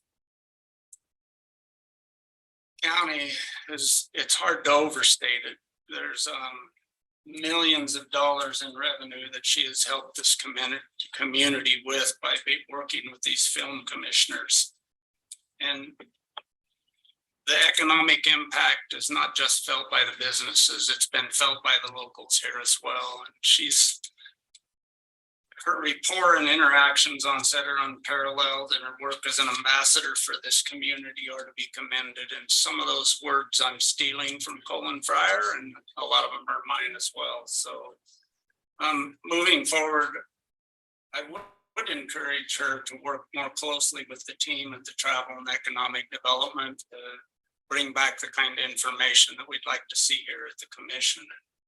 I just can't state enough the good that comes from this film commission and from Biga's working with these many different film companies, not just Horizon. Sure, we've seen a huge boost from Horizon lately, but it's just a very broad spectrum of good that she does for this community. And I think we'd be at a loss without her, whether she's at the foundation or here or wherever she is. So just appreciate her work. Thanks, Bill. Well said. Appreciate it. Anybody else? All right, seeing none, I'll call for a vote. All those in favor of the motion, raise your hands. All opposed. Okay. So by my count, the motion passes 5-0 with Commissioner Hedin abstaining. Thanks, Renee. We'll move on to agenda item number 5, letter of support for the Bureau of Land Management's proposed onshore oil and gas leasing rule. And that is my agenda item. I brought this up. I read about this rule, the new BLM rule. It's during our comment period. And I think this is a great rule that the BLM is proposing. It updates stuff that hasn't literally been updated in 100 years with leasing. It also updates bonding of oil and gas wells. It hasn't been updated since the 1960s. So much has changed since then. We are a very recreation and tourist-based economy these days, and these rules these rule changes or proposed rule changes will do nothing but, I think, benefit our county. I think it'll benefit a lot also, including the environment. So I am putting forward this letter. Evan. I move to approve the letter of support for the Bureau of Land Management's proposed onshore oil and gas leasing. Thank you. Second. All right, I have a motion from Commissioner Clapper and a second from Commissioner McGann. Any further discussion? I just, oh, sorry. I'm sorry about that. Yeah, I just wanted to, I looked up this today and I kind of just want to reiterate a couple of the things that are part of this leasing rule. And Jacques already mentioned these, but it's really a modernization, specifically of fiscal terms. So things like royalties that hopefully, if this is modernized, our existing gas and oil, we would actually be getting a little bit more royalties. It's discussing rents. They haven't adjusted rents on some of these leasings for over 30 years. And we know how much rents go up. Really a part of the rule is to avoid important cultural sites and environmental sites and to prioritize oil and gas development on highly productive lands or lands with existing infrastructure. So I really want to, this was a tough one for me. Again, I come from resource extraction. I see the value of resource extraction, specifically localized resource extraction, where it bumps up the economy. But when looking at this, it does seem like a lot of these things have just been left. We haven't modernized the fiscal piece of it. And that's what they're attempting to do, right? Specifically the bonding, a lot of these times when they abort wells, there's not enough bonding in place to taxpayers are on the hook when they leave, right? Yep. So I think it's all in all a good rule. Bill? Yeah, I believe that there's definitely some need to clean up some of the language, especially around the bonding for the oil and gas wells. But with the public meeting not even being held yet, I believe it's scheduled for September 12th in Salt Lake City. It just seems like there could be a lot more information that we could all have as to the value of whether or not to move forward with this. It's seems like we're getting a cart in front of the horse by putting a letter out in support of this when there's a lot of controversy over it already. And I just think maybe a little bit of time and waiting to get a feel for what comes out of the public meeting would have some real value. And there's also this threatens accessibility to public lands to a lot of people. And I just think that we need to use some caution when moving forward here. Again, I don't think that we need to be in such a hurry as to get a letter out right now. There's not the value in it that would be there if we were to wait and become more educated on it. So are you proposing waiting until after the meeting in Salt Lake on the 12th? I think potentially that would be very wise. And potentially bringing it back on the next meeting. I honestly wouldn't be opposed to that. Yeah. I see consensus. What was the comment period? Do we know? No. 8 days.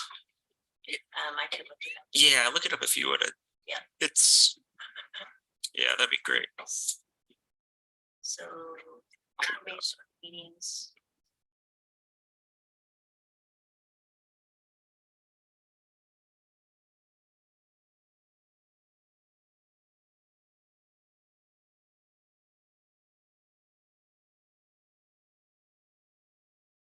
The other part of this that I didn't address was the Next by September 22nd. Right, but there is a public meeting. Yeah. I don't find it You're right. either. I believe it's on the 12th. It is on the 12th, you are Yeah. correct. And then, yeah, it said the public comment till the 22nd. So our next meeting is the 19th. Yes, So we could definitely hold off. I think it would give us some room and time to become a little more educated. Sure. I'd be amenable to that. I'm amenable to having it postponed, but when I read it, I was excited because how many years ago were they going to lease a piece of property that was almost in Slick sand Rock. flats? Right. Yeah, so- right on the Slick Rock Trail. Oh, it actually. was just, and Yeah. when I read through this, this rule would prevent that type of thing happening again.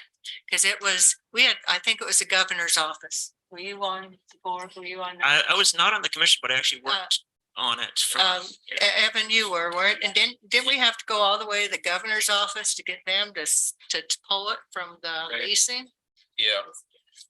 Yeah, I think the kind of like getting caught off guard is a big thing, but you know, the thing for me really with this rule and you know, the FAQ section is really the fiscal reform stuff. I mean, we had a workshop today about PILT funds, you know, and when we have some of the most productive wells in the state here, and people are getting forgiveness, you know, and these things are going for $2 an acre in our backyard, you know, and it hasn't been updated since, you know, who knows, the 30s, 50s, something like that. So the public meetings, it looks like started in August. It looks like they've kind of been moving across the west. The Salt Lake one is coming up here in a couple weeks, but I think that the letter presented doesn't get down into the nitty gritty, so I'm fine with it as it is, because I think that this needs addressing. But I'm also fine with waiting to see what comes out of the. I think it would have to be to change my mind. There'd have to be a very, you know, Very huge. right, almost a big surprise there. Because I definitely see the value in this. I think it's high time that they addressed a lot of these. Yeah, a lot of these issues. it's been talked about being revamped since I've been on the commission. That it's way out of date and needs to be improved. Right. Especially the money they're paying. I mean, it's just a nickel on a dollar. Yeah, some of the rates haven't been adjusted since the 1920s. Mike? Sounds good. I'd like to hear at the end of the public comment, just push it to the literal next meeting, the 19th. All right, I do have a motion on the table. Motion for this, Commissioner Clapper motioned to approve the letter, and Commissioner McGann seconded, so we'd need either a motion withdrawn or I believe an amended motion. Or I'm sorry, a substitute motion. I would make a substitute motion to send the letter after the public meeting, pending no drastic surprises. I don't know how we could evaluate that, but I don't feel it needs to come back, but maybe somebody else wants to make a different substitution. Yeah, upon further reflection, I don't think there's going to be much that changes my mind, but if there's enough folks who want to push it back until the public meeting, then I wouldn't object too strongly. We can vote on the motion, and if it fails, then we can do another motion. What were you going to suggest, Stephen? I would just, hazard into this and say that if there was a particular section that you guys felt especially strongly about, for example, right now they're probably getting a 1/8 interest in the oil and gas revenues. And if you wanted to speak particularly to certain elements, for example, the bonding amounts or the royalty amount, you might have a more informed letter that strikes to the actual important nature. Because right now, generally you say, yes, we find that this leasing rule is good, but we don't back a particular, there isn't a strong backing of any particular element. At the end of the day, you can choose what you want to do, but perhaps if you listen to the comments, you could come back on the 19th and say, hey, we heard that it's between this and this, and we prefer door number 1. But right now, if you send it, it just generally supports the original intent. I withdraw my motion and move to postpone until the following commission meeting. I love all that. Second. All right. All right, any further discussion? I'm okay with that. And I will, barring anything crazy, I definitely Postpone to the following meeting definitely resubmit the letter. and possibly edit. Yeah. And maybe slightly, yeah. Yeah, maybe slightly adjusting it, but that does give us a few days before the end of the comment period, so we still get our letter in. I like that. All right, all those in favor of Evan's motion, raise your hands. Passes unanimously. Like, really good. We got it. That's great. All right, we're up to agenda item number 6, independent contractor agreement with the county consultant for budget services, and our clerk, Gabriel Wojtek. Thanks, Jacques. Before I go into the details, I just wanted to acknowledge the lack of substantive supporting documentation that was available in the packet to the public and the commission over the weekend regarding this item. I just want to bring it up because I take responsibility for that error. And I think whenever we're considering contracts, such in the case of this one, that proposes to, enter into a contract with a cost of $25,000. And, if it were any amount, I think I would hold myself to a higher standard in providing the appropriate amount of information ahead of time to the public. It is included for the record in the packet now, but I just wanted to acknowledge that error and just as a way of sort of acknowledging that definitely should be better, even with tight kind of unexpected timelines that my office is facing at the moment. So thank you. I'm just going to go through the scope of work that I prepared regarding this action. Has some pretty good detail, and I'll just read some of this into the record. Beginning in September of each year, Grand County initiates a complex, thorough, and transparent process of closing its current budget year and preparing, improving, and approving a budget for the following calendar year.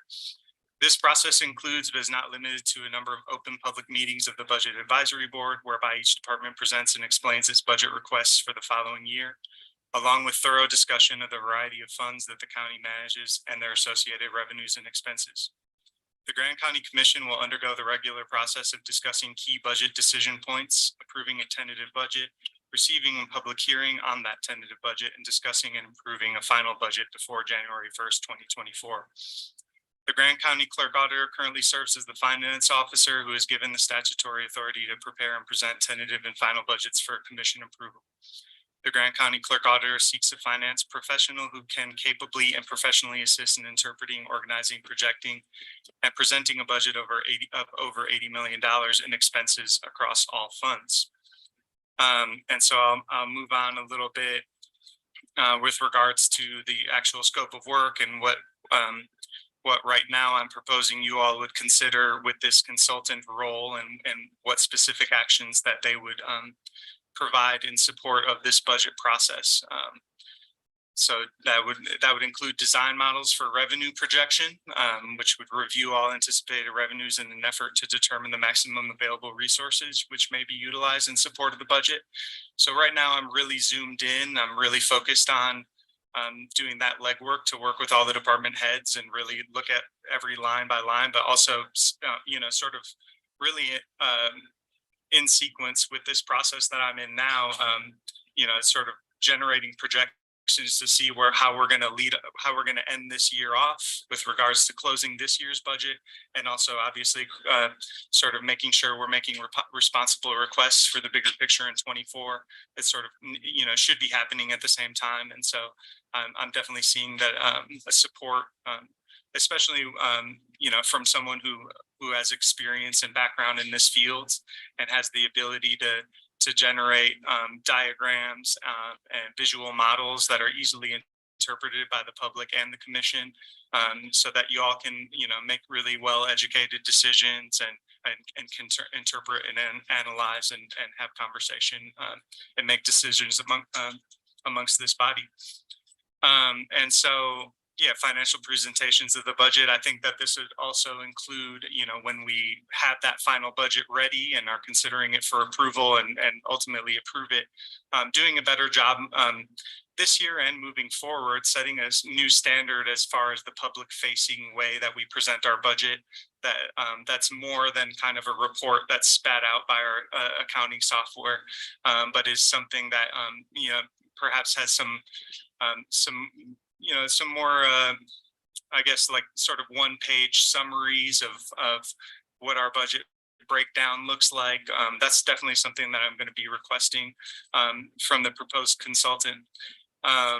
So this and this person that's being currently contemplated would also be available, would be present at county commission meetings, either virtually or in person, as well as budget advisory board meetings.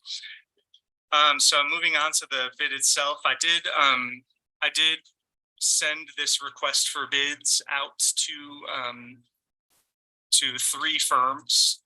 One was EFG Consulting, from which we received a bid. The other 2 were from Smew and Rich and Marsing, which was our previous auditor. I felt like that would be a good candidate with regards to their previous familiarity with our budget. And also Zion's Public Finance.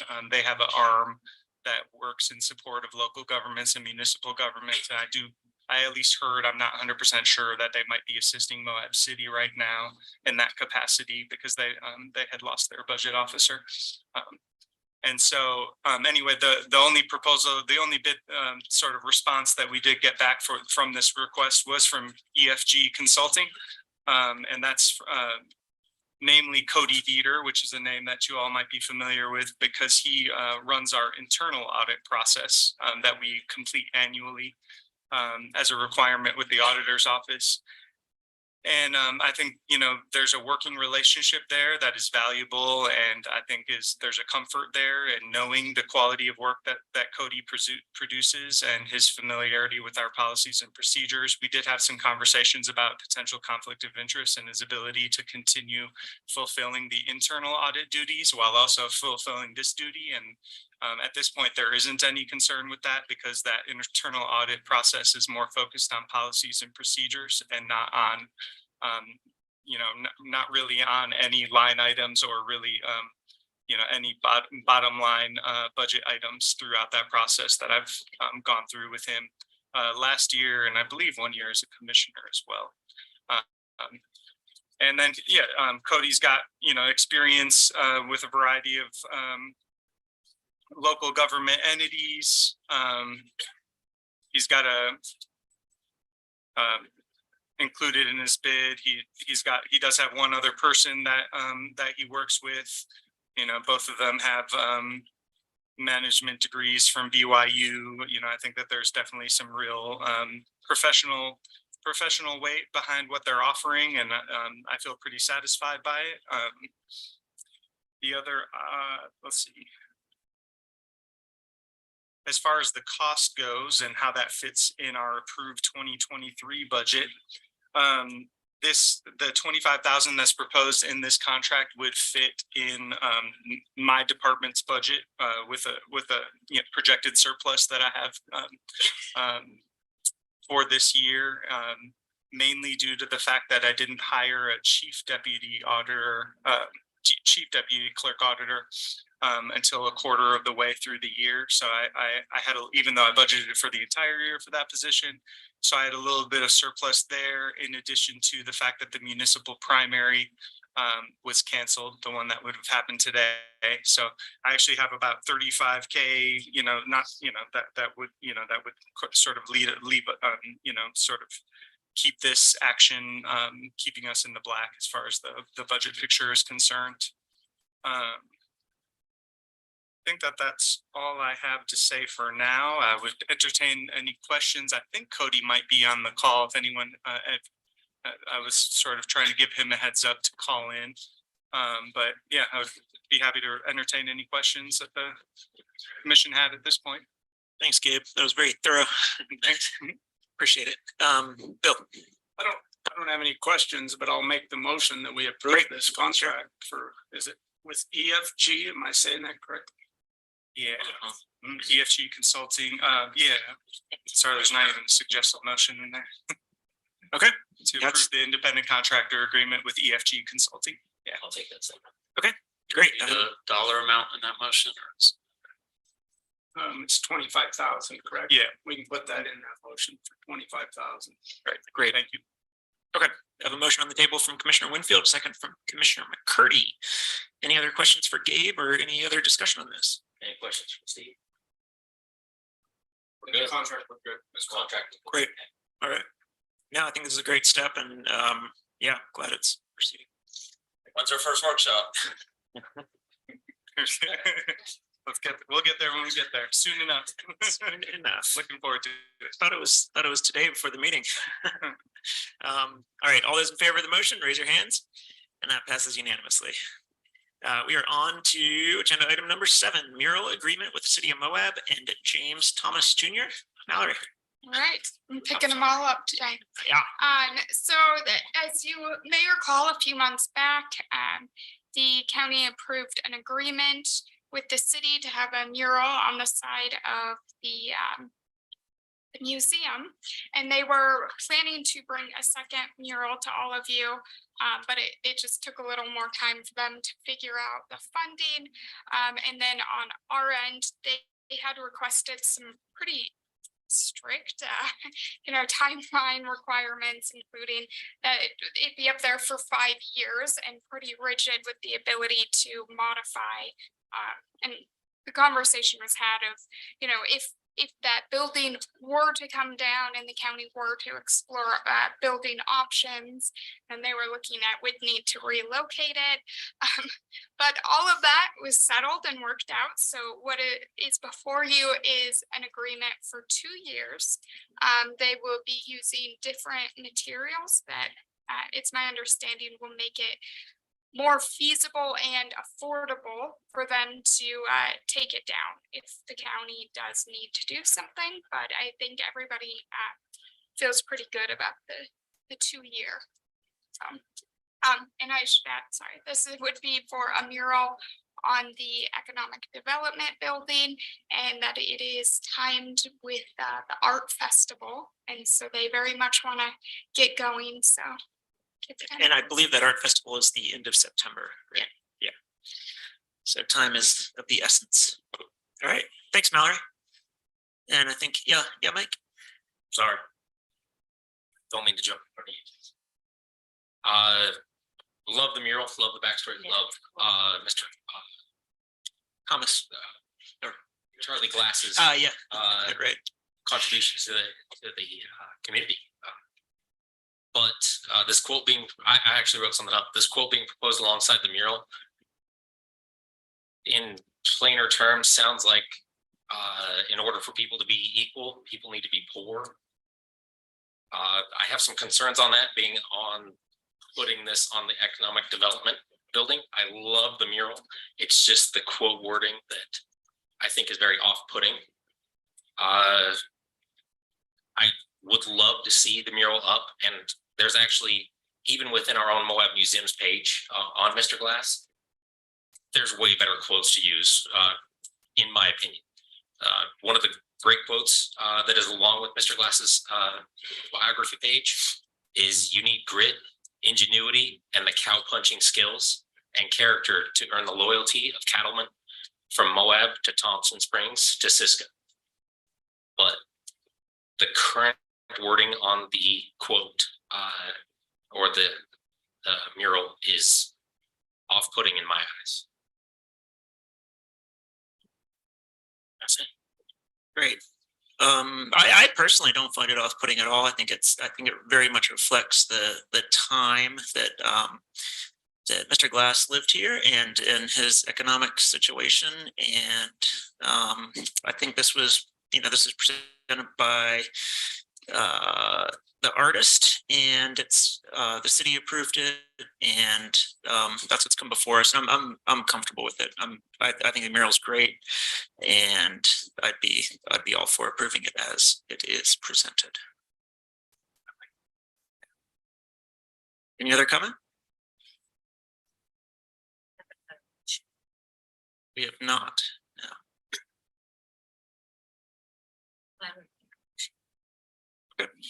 I move to approve the mural agreement with the city of Moab and James Thomas Jr.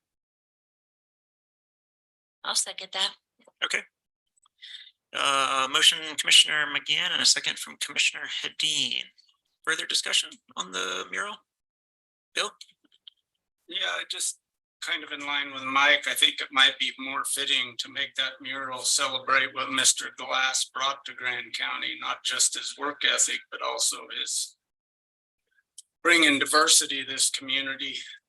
I know his work ethic is a big thing there at the museum and part of what Mike was just speaking to. And in order for me to vote for this mural, the verbiage needs to be about the positive contributions Mr. Glass brought to the community, not the negative. His work ethic and skills help build this community, and I really think that's what they'd ought to be showing off. Okay. Evan? I know that the city has put work into this and, you know, has kind of been the point person with the artist. I wonder if there's a way that we could kind of commit the space and that sort with the idea of an adjustment to the quote or something. I'd be in favor of that. I'd be in favor.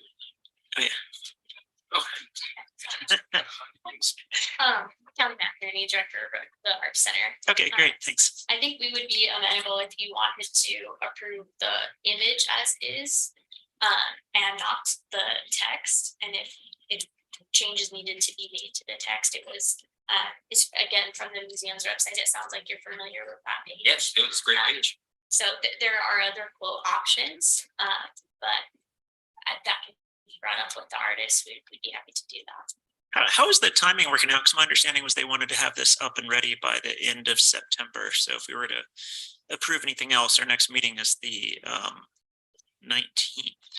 Right, so the biggest part would be ordering the original materials for the mural, so that big backdrop image. Whereas the text could be, it's smaller, so that it could be printed and put up later.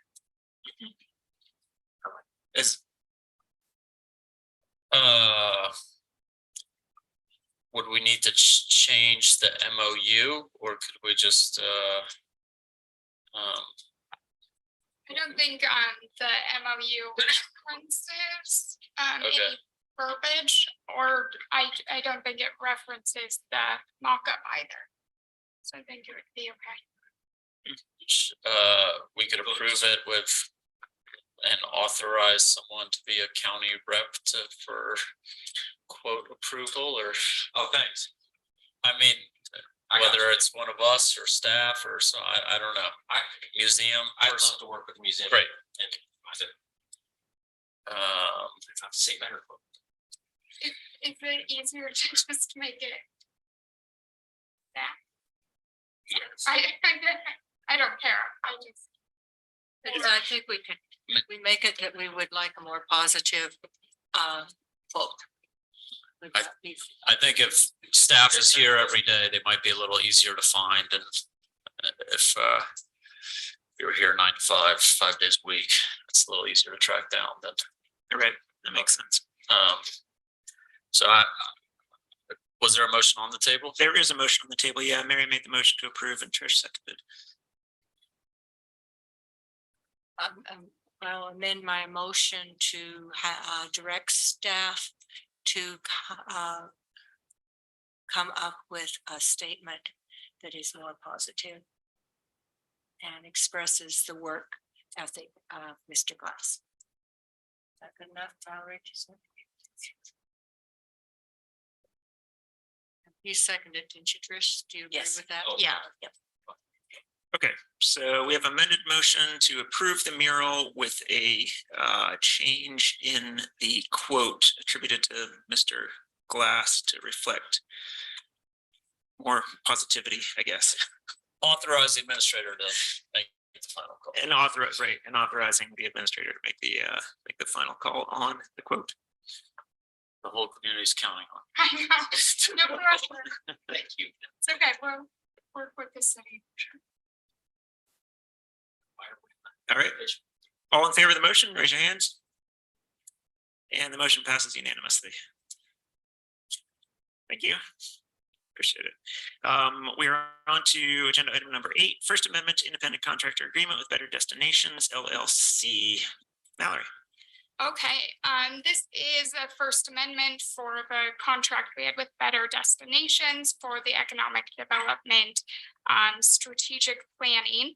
The change here is very minimal. It's just formalizing the extension of the agreement, because we put that on hold. So the initial agreement, it was intended to be, I'd say a 9-month project. So this is just noting that same 9 months, but gives a little flexibility for up to a year.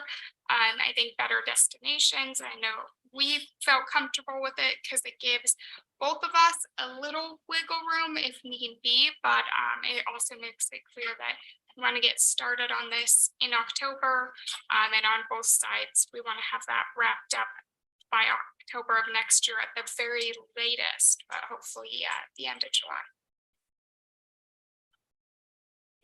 And I got one thing, I missed an edit on it. It states in the amendment, the effective date. I would just ask that we change the language because we're amending a paragraph in the contract. It just says to change the effective date, but that amendment chunk is referring to the original contract. So instead just put effective date of September 5th of this year. I just went off of our standard Right. template that we use and the language that we normally use. Because it's just switching that out in essence. So we would have the signs with. So when we change it within, we're trying to make it change. Wait, hold up.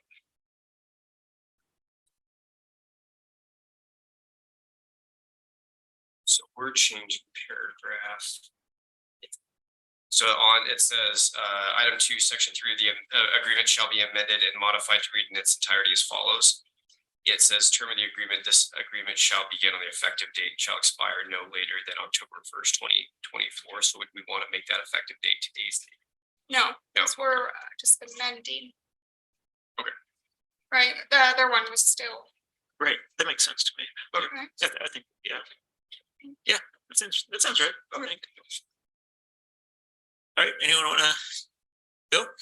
Yeah, I move to approve the First Amendment to the independent contractor agreement with Better Destinations. Thank you.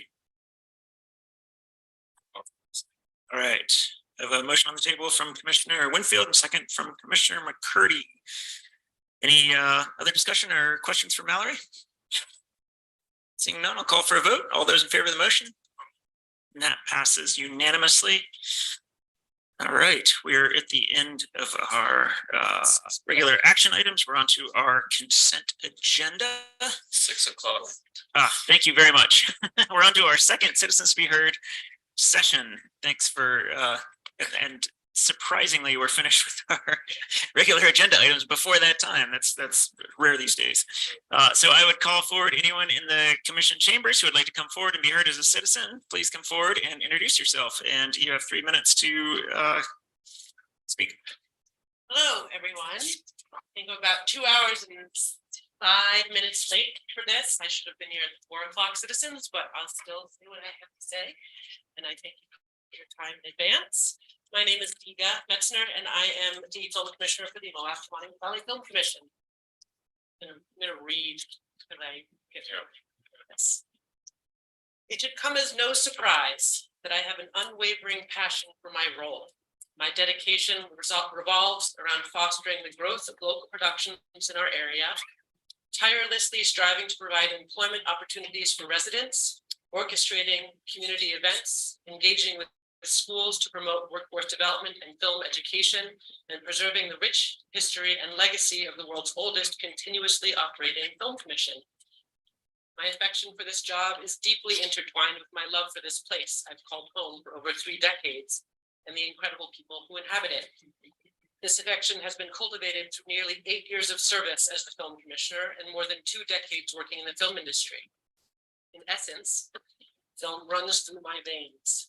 It is my lifeblood. My role isn't merely a personal pursuit. It's a commitment to every professional in the film industry, every local business, and everyone who indirectly benefits from the productions gracing our area.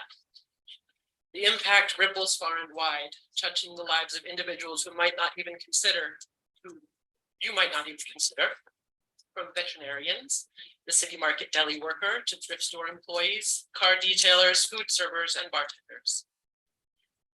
For nearly 2 years, we have collectively deliberated on the best path forward. Yet the Film Commission continues to encounter the same roadblocks.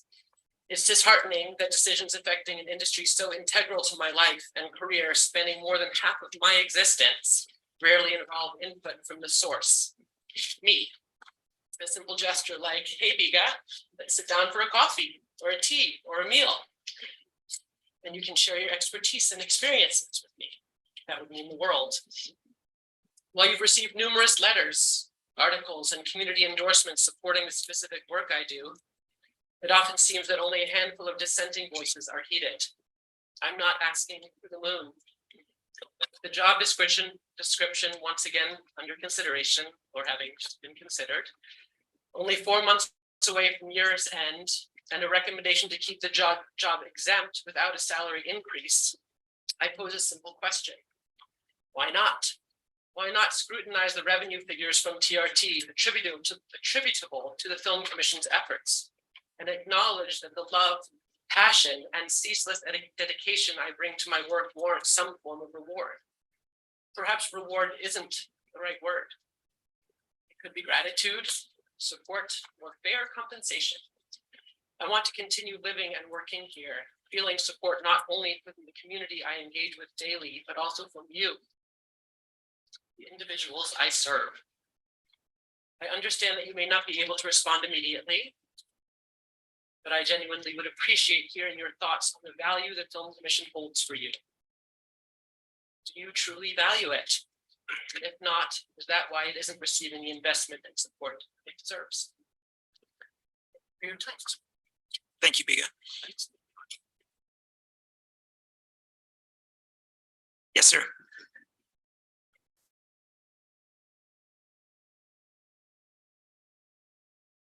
Okay. Before we start, I'd like to say, I think the Film Commission does awesome work. I'll be looking for ways to help support.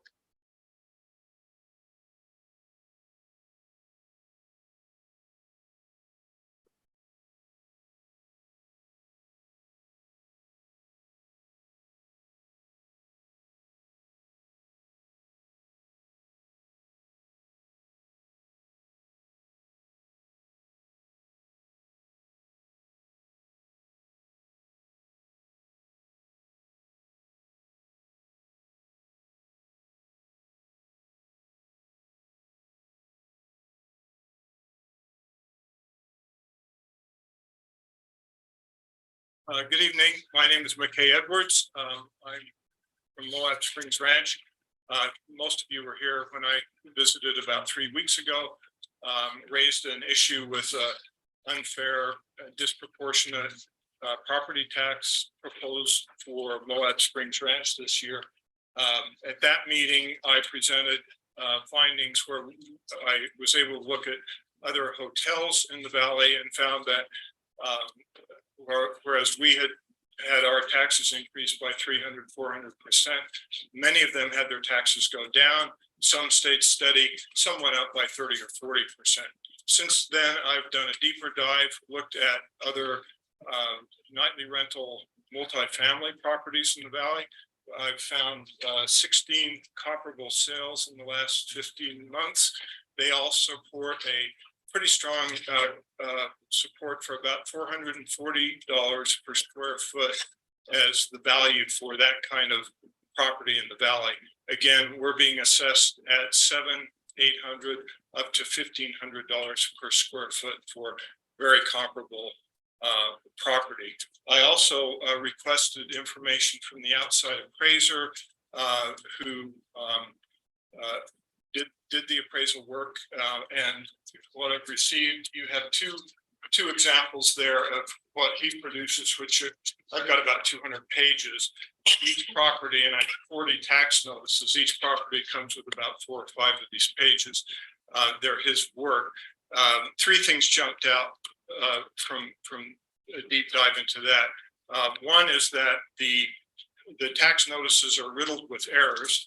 I haven't found one that doesn't have an error either in square footage on the building or land, date of construction, that sort of thing. Second, the findings within my project are wildly inconsistent. Right next door to each other, there's land that he's appraised at $2 million, which is probably about fair.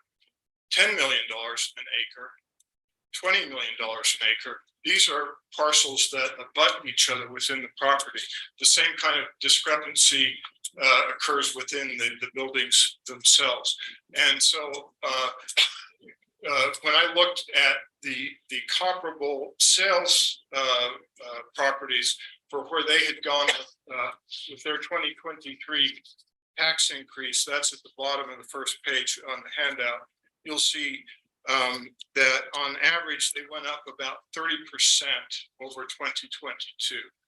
And we've gone up yet a zero to that. We've gone up 300, 400%. So we're anomalous whether you compare us to other nightly rental, multifamily, other hotels, other commercial. And I'm not finding any company in my elite club of people that have had their tax increase like this. You know, misery loves company. I haven't found anyone. You know, if you plotted the data here, it wouldn't be a bell curve. It wouldn't be a pyramid, and I'm at the top. It would be everyone, a needle, Moab Springs Ranch, and then everyone. I mean, this is actually, you know, kind of crazy. I thought when I first saw it, I thought it was a mistake. I'm finding out it's not. Now, where are we going? I'm still in discussions with the appraiser. I have a meeting on Friday with him. I believe I'm negotiating in good faith, and I assume he is too, but I have very low confidence that we'll reach an accommodation because we're just so far apart. I'm still mystified and befuddled as to how this happened to my business. I haven't found anyone in the county that's had anything close to this. And yet it's being defended staunchly by the assessor's office and this appraiser. They're really getting very defensive about it. There's no acknowledgement. Hey, this is a problem. Maybe we should look into it. So thank you again for your time. I will keep you updated. I've got 30 employees that are very nervous about this situation. A lot of them are heads of household, single parents.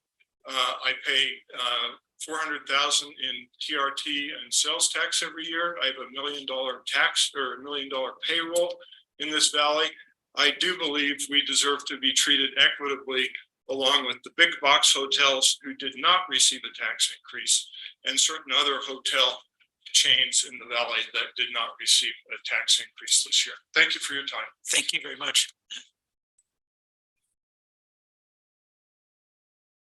Anyone else who would like to come forward and be heard at this time?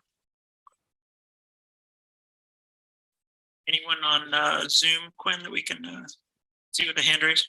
All right. All right, last call for citizens to be heard. Okay, we'll move on to our consent agenda. The consent agenda consists of agenda item A, ratification of payment of bills, and that is total bills in the amount of $1,203,460.45. Total payroll in the amount of $751,940.97 for total bills and payroll in the amount of $1,955,401.42. Agenda item or consent agenda item B, independent contractor agreement with Canyon Country Construction for soundproofing at the Children's Justice Center. Agenda item C, ratification of special event permit for the Mother of All Boogies 2023. And item D, ratification of special event permit for Blazer Bash 2023. Evan. I move to approve the consent agenda as presented. Thank you.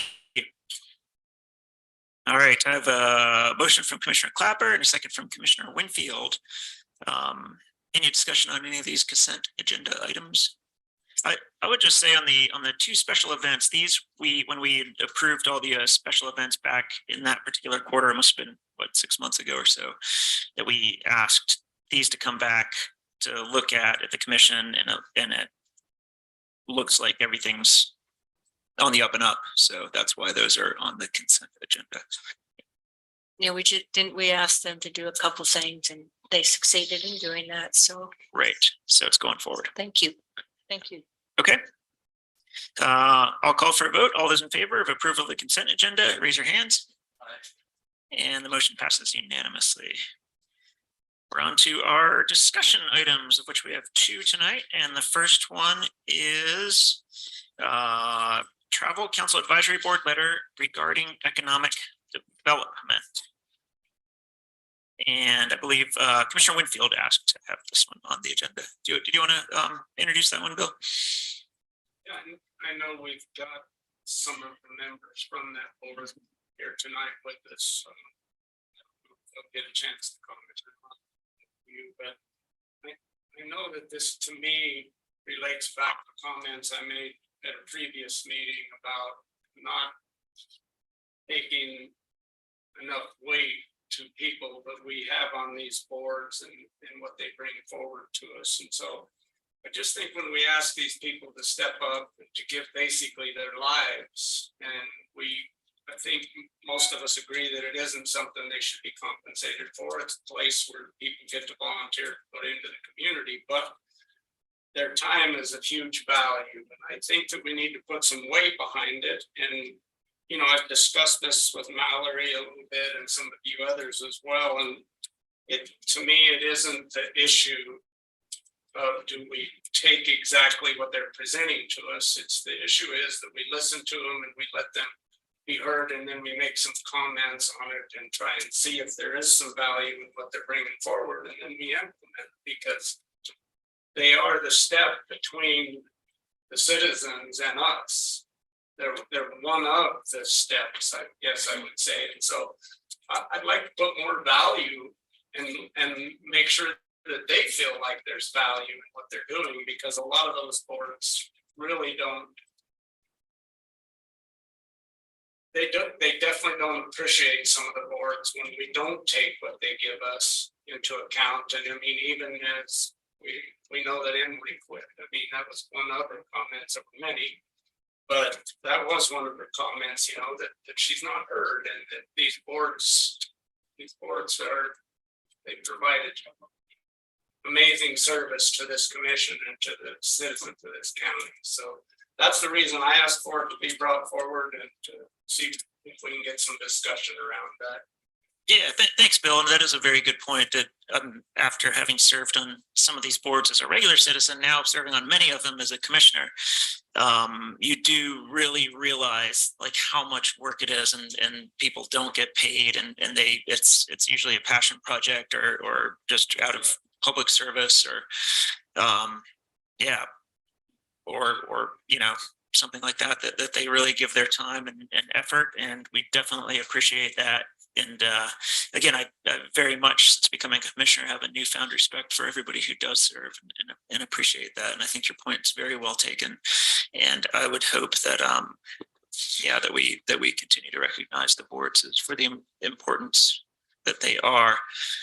And I'd also bring up the point that these are advisory boards, and we very much appreciate the advice. Obviously, with advice, you know, it can be considered, and it can be taken or not. And I would hope that the boards that I serve on, or any of the boards, really would also recognize that when the advice isn't taken, there's lots of reasons for it, and we discuss those reasons in a public forum, and that's what we're doing right here. So definitely very much appreciate the work to all our boards, and especially you all who are here today. Thanks for taking the time this evening to come out.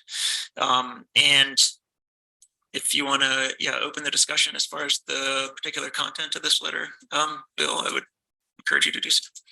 Yeah, I think there's definitely, I think we should allow some discussion to go around the room. I guess, and you know, I trust Mallory in her job and what she does in there. And I just wonder if when we are done with our discussion, there isn't some value in her sitting down with them to just discuss the letter and what the options are.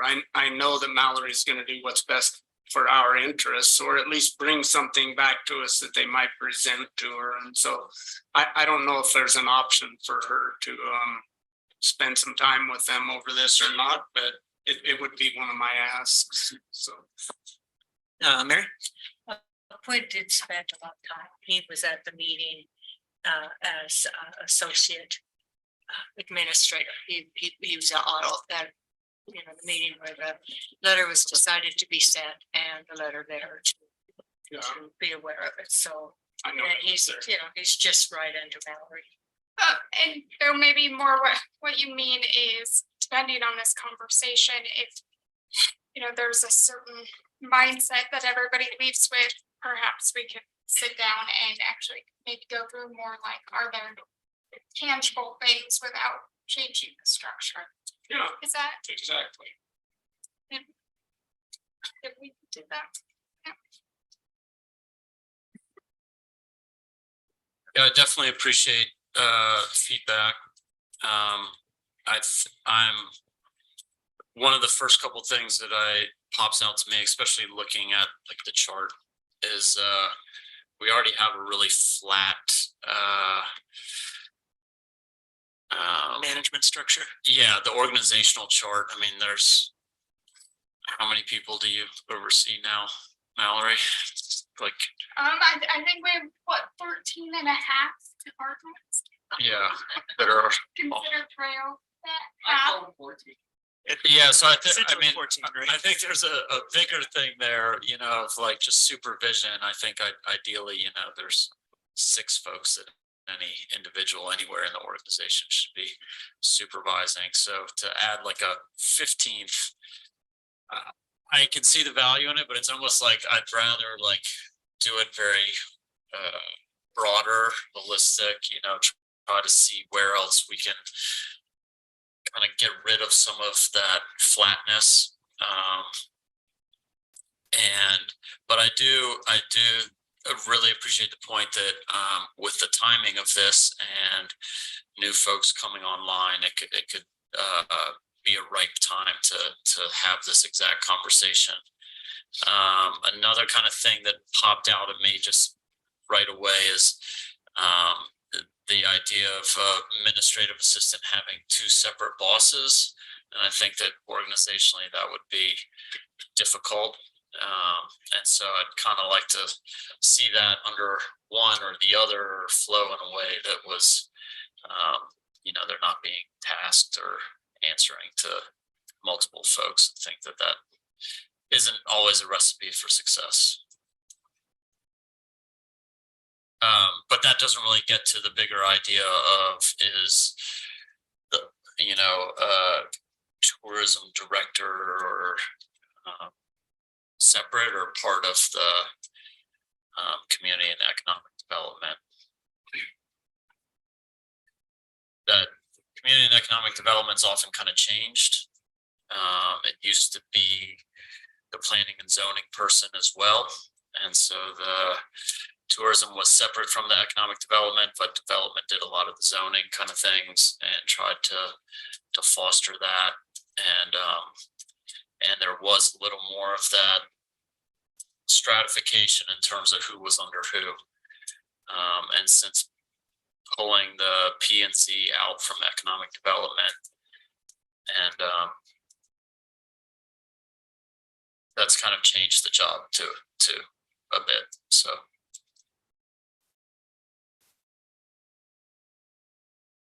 I think in conversations that I had with Mallory before and after the letter was sent, I believe we talked about the kind of the dominant paradigm among counties in the states is that the two the economic development department and the Office of Tourism is generally under the same roof and under the same manager.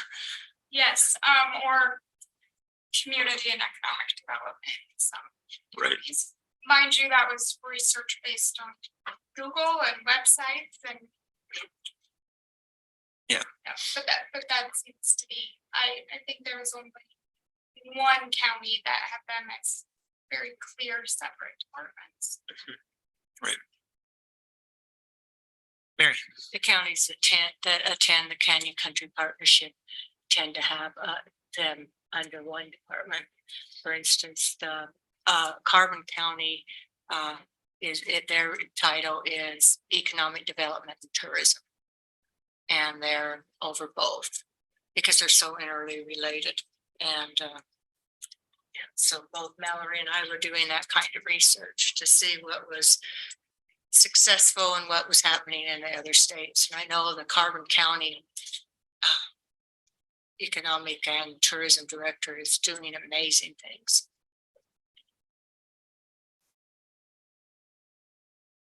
Anybody else want to add to the discussion? Would you, I'd invite you all to come forward and just make a, just if you had anything you wanted to say real quick is a,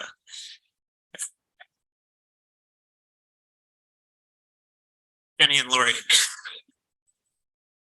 Thank you. My name is Jenny Leasing, and I am the chair of Travel Council Advisory Board. And I want to introduce Lori Farland, she's co-chair. And also kind of your comments you were saying, Bill. Thank you for adding this to your discussion, everyone. Our board did have 2 special meetings opposed to like the last one. So thank you for everyone's extra time. And we just wanted to, it was an attempt to have a conversation, not create more work or costs. And we want to streamline and be more efficient, as there's clearly a downturn in sales tax, TRT and TRCCA. But we want to be positive and supportive of the department and quite possibly and hopefully come to a compromise restructuring. Just wanted to speak on behalf of the board. We are not naive to think that. But when we collaborate, Mary and Quinn were so helpful trying to, because we saw this little window of opportunity and it's like, wait, there's kind of a void here. And Mary had mentioned sometimes when there's a void, it's a good time to try to restructure. So we hurried real fast to try to see if we could bring this in a hurry. And sorry, I see the position's already closed. I'm not trying to say that we know more, but sometimes when we put our ideas and our brains together in small business, which this clearly is not, that we can come up with better ideas with synergy than we do with just saying this is how it is. And so this is merely a suggestion about not do more work to certain departments. And we weren't trying to do that in any way. In our ideas, we're like, how can we take the idea that, okay, we can stimulate the economy with tourism in a sustainable, controlled way and hopefully raise revenues. We can cut costs and perhaps cut costs in salaries. We can do lots of things. So we just were trying to be helpful and contribute ideas, not outcomes. But we had to come up with a letter that had an outcome. So this was our best effort. But thank you. Thank you all both. Clearly revenues were down, so we're going to try to do something. Thanks. Thank you. Yeah. I would love for us to all meet and talk through that a little bit, because I mean, I think you were just speaking to it, is there are ways hopefully to create changes, and even within the structure that there is, or within the role of the advisory council, because you guys are on that, because you're the experts. And so I think they say I would hope we can still look at some things and kind of get to the issues, and if there are things that can be done differently within the current structure, not just with you guys having your voice, but maybe even some of the efforts and things that you guys are working on in the next year. And Mary's our liaison, maybe we can incorporate that together, because if we find out where you all want to go, it's easier to go there. If we're coming up with these ideas and you're coming up with these and they're not even going to meet ever, then that's when we start to feel frustrated about it. And then I'm sure you all do. I think that's part of the next discussion. I was just gonna say, there's a theme tonight, I think. I love it, but yeah, that idea of being able to come up with better ideas, well, not better, just ideas. ideas. Right. But thank you for being. Yeah, we'll definitely.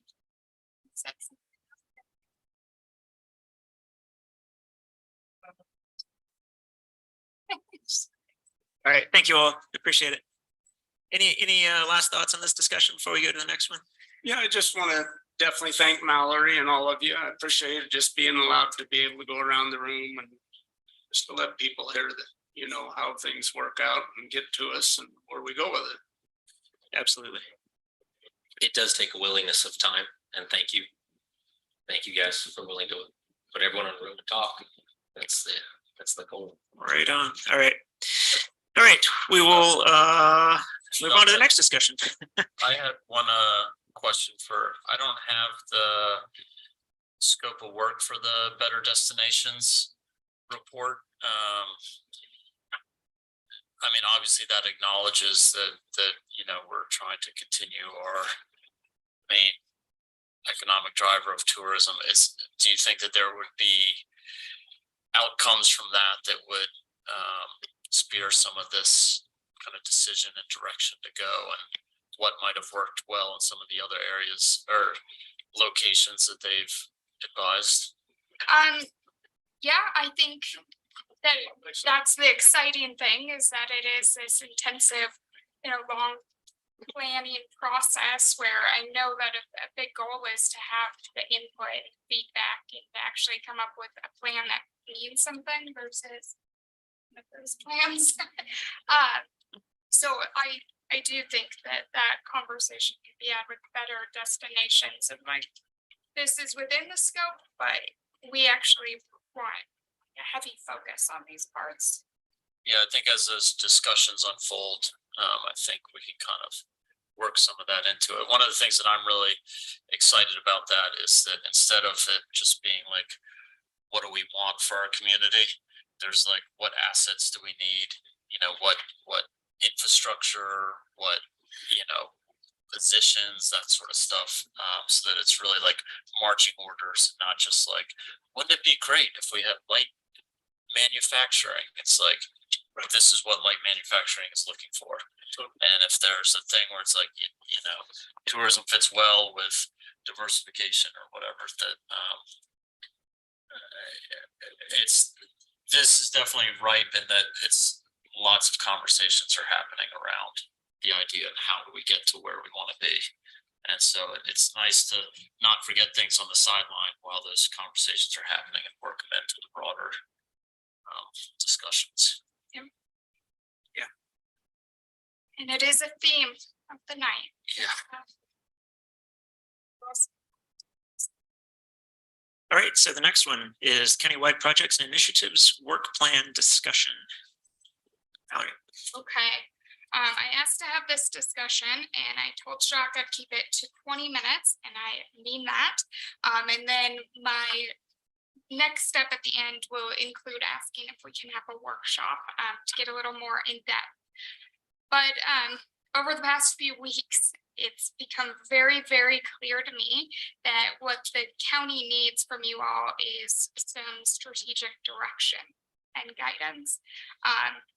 Talking to different department heads and elected officials, and with the budget season kicking off, it kind of feels like it's disjointed and almost like a squeaky wheel process for projects just popping up, or people, you know, kind of pushing things that they want, which are all needed. But it's something you can tell even department heads and elected officials, they're very frustrated because they'll say, you know, we've been working on this project, or we have this facility need, and, you know, the commission has known about that and nothing's happened. But then 2 months ago, this item went to the commission. So I'm kind of asking that you all help us so that there's, you know, we can facilitate some kind of a prioritization process, even if it's just in theory for the coming year, but also plan more deliberately, study, budget, and make decisions. You all make decisions about where to focus staff resources so that we can do things more effectively, complete some of the long-standing projects, generate sustainable results, and make sure the county organization isn't growing the need for staff without a proper analysis of priorities. So that made me think, how do we get to that process? And thankfully through Google, it turns out a lot of cities and counties, not just in Utah, but across the country, do a process of approving a plan each year with their budget. A lot of them have like a strategic plan, which we technically do. I had a lot of reminiscing about John Gunther this weekend, which sounds weird. But so even if it's an annual kind of reaffirmation of that, which I don't think it would be, because I think that was kind of an afterthought of the general plan, but kind of how do we make sure you guys have a holistic view of the county with the needs, projects, all of these things, so that similar to special events, things aren't coming before you and it's a sudden, we need this decision right now. But instead you can understand like, yeah, you guys need this new purchase, but that's competing against this one that we've really wanted to see, that we know people have been working on. I think it will make a better situation for everyone. And since we're already to September, I don't think we have time to go through the proper like plan that is approved in conjunction with the budget by all of you. But instead, I am proposing kind of a hodgepodge approach for this year, which is I would like to send a survey out to all of our departments, the relevant offices within them, and elected officials to get a sense of their critical and significant needs. Big push for critical and significant, because we'll want them to have some definitions of is it critical? That means it is safety driven, it's statutorily, like what are these musts? But then also looking at initiatives, projects, countywide or multiple department projects and various goals for 2024. And from that information, I would put together kind of a snapshot for all of you so that you can see what's going on, what people will, be shooting for in 2024. And the big parts of that we really need is to know with the building, where do you guys want to go? Because there are people that have Band-Aids that are needed, and they need to know the extent of those Band-Aids. They need to know, is this something the county wants us to move forward in 2024? I mean, to the point of please get these plans ready, and we want to be going out to bid, for construction in say 2025. I just think that would be important to know. And then there is the other side of it, right? Of like grants, projects, things like we have the Spanish Valley Pathway, not cheap.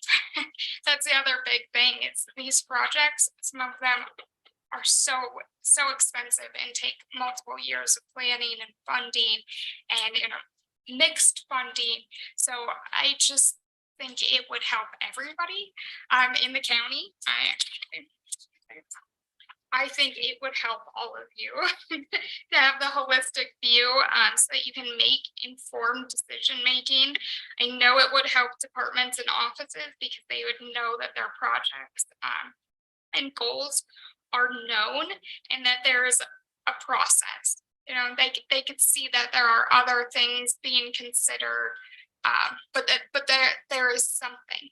It's not just, they send stuff maybe to me and then it dies, or it comes to you guys, but then the loudest person might come up at the next meeting and they get their project approved, and that was the same money.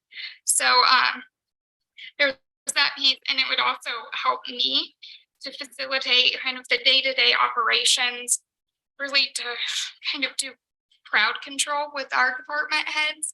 And then something that I would like to do this year is when you approve the budget, I'd like to have you guys approve or present you with a work plan for my own position. And with that, I would want to have in every commission packet, just a little spreadsheet where some of these projects, they're listed on there. I don't have to go in depth every meeting, but there's, you know, a little update on the side, and it might be no update. Things were crazy. But I think it just creates an accountability that I should have, something that you guys can truly use to evaluate me. It shows the public that these projects are important and that they might not be moving, you know, super fast, but they're still on there. And I do think at the end of the year, if things aren't moving along, you know, and there's not good reason, I think I want to be held accountable, and that probably sounds silly, but I just think this very clear process of get information, give you guys the whole picture, and then more informed decision making will help everyone in the county. And I think one thing that I could do right away is we actually entered into an agreement back in May of 2021 with Rural Community Consultants, which is an arm of Jones and DeMille. And it was for them to complete an office space feasibility study and do some pre-design engineering services. At the time, that was before we restructured our office. So they were also looking into different structural concepts, but I would love to re-engage with them. I know that kind of stalled out, but they have a draft pretty far along. And I think we could get that going again quickly. So it could also be a tool for you guys. I know it's a lot, but I would love to send out a survey even tomorrow, if you guys would be okay with it. And what that survey would cover would be, you said, countywide initiatives, individual department and office projects and initiatives for 2024. If they're requesting new positions, I definitely think that you guys should see that now, along with justification, because that does tie into all of this. Facility needs, again, the significant, the critical, the wants, the great, give me your want list, but I need your need list, more importantly. You know, and I think even getting into the realm of what can we do better, and I can't speak for you guys, so I could definitely frame it as, you know, what can I do better? And I think people have great ideas, and so my hope is that it would be a quick, short survey, and we don't have the time that I'd like us to have in future years, but they're also our experts, right? And so there might be a lot of great ideas out there that we aren't even trying, because the people with those ideas aren't necessarily the ones pushing the hardest. So I would have really liked to do that, and then have a workshop with all of you. Obviously, it would take a little more planning in the next 2 weeks to make sure it's succinct. But I think the more we can do, just so that you guys know with decision making, the whole picture, it would help, and it would help everybody feel heard as well. Not travel council yet, but you guys, I think this just ties into everyone right now. How do we take your time, your energy, and give you the information you guys need to give the best guidance and decision making? Yeah, I appreciate the idea of a survey. I would ask, so have people, you know, limited in number, obviously, just do a few very needful things. And the other thing I would say is like, if we could get just like a ballpark approximation of cost would probably be helpful too. Yeah, I mean, Other funding. Right. And funding options also, yeah, that'd be great too. I'm honestly a little surprised to hear. I mean, I'm definitely sensitive to that department heads are kind of like, what's going on? But I feel like the process that you just described is what we do every year through the budgeting process. And that's the time when we kind of put our money where our mouth is and we say, okay, we're going to prioritize, you know, these capital needs. We're going to prioritize these personnel needs. We're going to do this, we're going to do that. I mean, like you said, we have a general plan, we have a transportation plan, we have a drainage plan, we have, you know, active trails and transportations have plans, grants that are coming up. We have an airport plan. We've got all these plans in place, and none of these needs are coming out of thin air. And so it's more about like kind of, you know, why are things stalling out? I think, you know, I personally have always been like, we are overdue for a new building. Let's do the new building. And it's like, well, we need a plan. We need a survey. We need this. We need that. And it's like, I don't think it's this body or you know, that's kind of like slowing things down there. I think we've got a bazillion plans in place. When it comes to us prioritizing things, it's through that budgeting process. We've had a strategic development director that walked us through this, and it was like, all right, there's this much money in the pot. Do you want to spend it on film commission, or do you want to spend it on active trails and transportation? And when things get confusing, or when it's outside of that budgeting process, when there's new requests popping up. And so I think that this process has been in place for years, where it's kind of like, okay, the budgeting process, that's your time to like, this is what's happening next year. And it's not just that 1 year. It's just like when we go to the CIB, we're like, all right, these are our priorities for this year. This is coming up on the horizon. This is down the line. We hope to have this. And I feel like we've functioned that way, you know, over years, through sitting on the budget advisory board and seeing what people's needs are and what their hopes are. And it doesn't just have to be critical needs. It's like, hey, if I had the moon, I would, you know, have 4 more vehicles and 2 more, you know, whatever it is. And I think it's when things are coming from outside of those plans that we kind of get blindsided and things like that. And so I really support what you're describing. I think a spreadsheet that would be a reminder and, you know, coming up constantly is nice, but I don't feel like it's recreating the wheel. I think that like department heads should be familiar with this. We do have plans. If the department plans are lacking, like maybe, you know, that would be a good time to dial those in. But I don't think a lot of that needs our approval in terms of, you know, I'm going to look to Bill to say, all right, this year is Boulder Avenue, and we're going to work on the drainage over here. And Jackson's just finishing up, you know, like these plans are in place. And so I am excited to see it. I think it's great, but I don't think it's going to be giant strides, you know. And if there's confusion about like facilities and new buildings, and I think we're all motivated for that. We just need to know, you know, let's keep the ball rolling. Like how are we? And I think that piece in particular is, well, yeah, that's my job in a way, right? To make sure that this information gets to you and then is carried out. So that's where part of this for me is I need strategic direction, but I do think department heads and other offices in the county maybe haven't always felt like the budget process is the best way to make their needs clear. Because in BAB, it's like, okay, you got this, cut this, and it's so.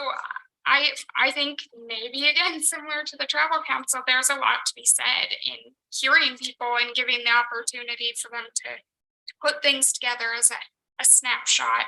And maybe it's silly, but no, I mean, I think that's the budget process. We invite the department heads in and we say, okay, lay it out.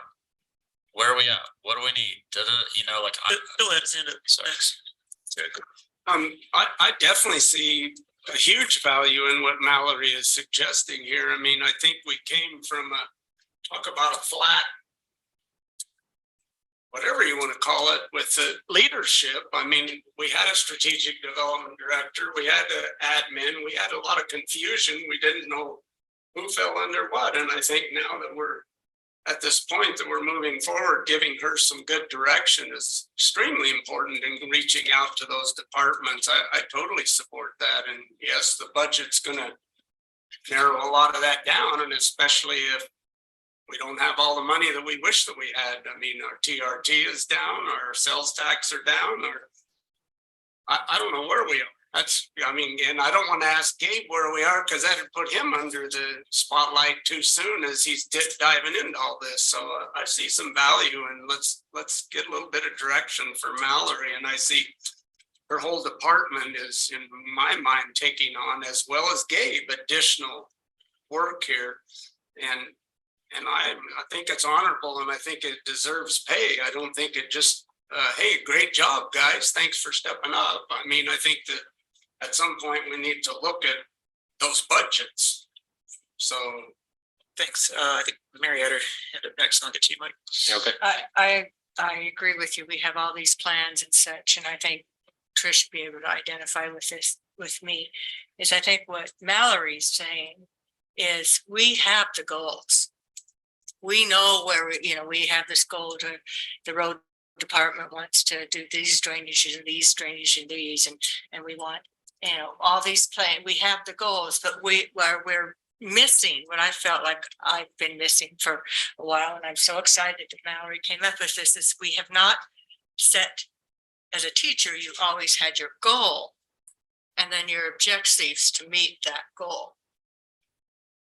And so I think what Mallory's asking is, we know that this goal is, what are the objectives that need to be met in order for us to hit this goal, and then put those objectives down as our priority, a few of them, and then take that year to become very streamlined and very intentional on reaching those goals through having these objectives. I think that's the step that we have somewhat been missing. And I love the idea of having a consistent every meeting where we are on that road. Where are we? We're moving this way. This is stalled out. This is moving forward. This is a hiccup, just so that we and the public have a much clearer idea of how we're moving towards those goals. And so I think it's going to be helpful. Let me get to Mike. Sorry. Yeah, sorry. 9 months ago, I would have loved to walk into a nice little spreadsheet that said departmental goals. Some of you have been here for a while. I haven't been here for a while. But it would have been nice to walk in and know everyone's needs, wants, etc. Right on the open. That would have been, I could have been farther along in this learning process than I am now. So I applaud you for taking on that. Check on your responsibilities. We will be able to hold you more accountable. It's just how it's going to fall. And I think we will be held more accountable if it's in the public eye. The public eye can see when projects stall out, why, when. It would be nice to have snippets. I can't speak highly enough about that, but that's me. Stu? From my stance, sometimes I feel like staff depending on the day, and some days I feel like an elected, and it's kind of, I sit in a funky role where I get to interface a lot with the departments, not to the extent that Mallory does. But sometimes it's hard to know when you're ground level and when your staff, you don't necessarily know what all the goals are from the commission. And it's really, I think it could be really helpful to have that understanding from a staff perspective to know what it is that the commission seems and deems as a priority. And I think there is great value in that. And I think that that's something that can be very helpful. And some of the projects, I think you're going to find maybe they're not money heavy, but they're time and energy heavy. And so I think there's a distinction there that wouldn't necessarily end up on a budget sheet as well. So I appreciate the new look at it. And I do really feel that having kind of a flow chart or kind of the goals, I think that would be really helpful. And I think explaining that to the department heads, I think that's something that they can get on board and kind of understand where the trajectory is. So I find value in it. And a big hope I would have again is the ideas, you know, like Maddie sent something recently of, hey, we should have a committee who's looking at active trail projects, and there's all these funding opportunities, and it's like, yeah, that's great, like you can do that for free, you know, and then it helps put together the county needs that would come up to all of you, but things like that, I mean, you just don't get to those through the budget process, and I don't know, I think it's worth trying, and maybe in 2 months I'll resign because it will be awful. Putting it out there. Yeah, but I think it's worth trying something new. All right. Any other comments? Thanks. That's the end of the that discussion. And you feel confident going forward, Mallory? I think so. Great. And I would entertain a motion. I move to go into closed session to discuss character, competency, professionalism, or physical or mental health to an individual. Second. All right, all in favor of going into closed session, raise your hands. And going into closed session. I know I didn't drink Oh, yeah. You guys can leave.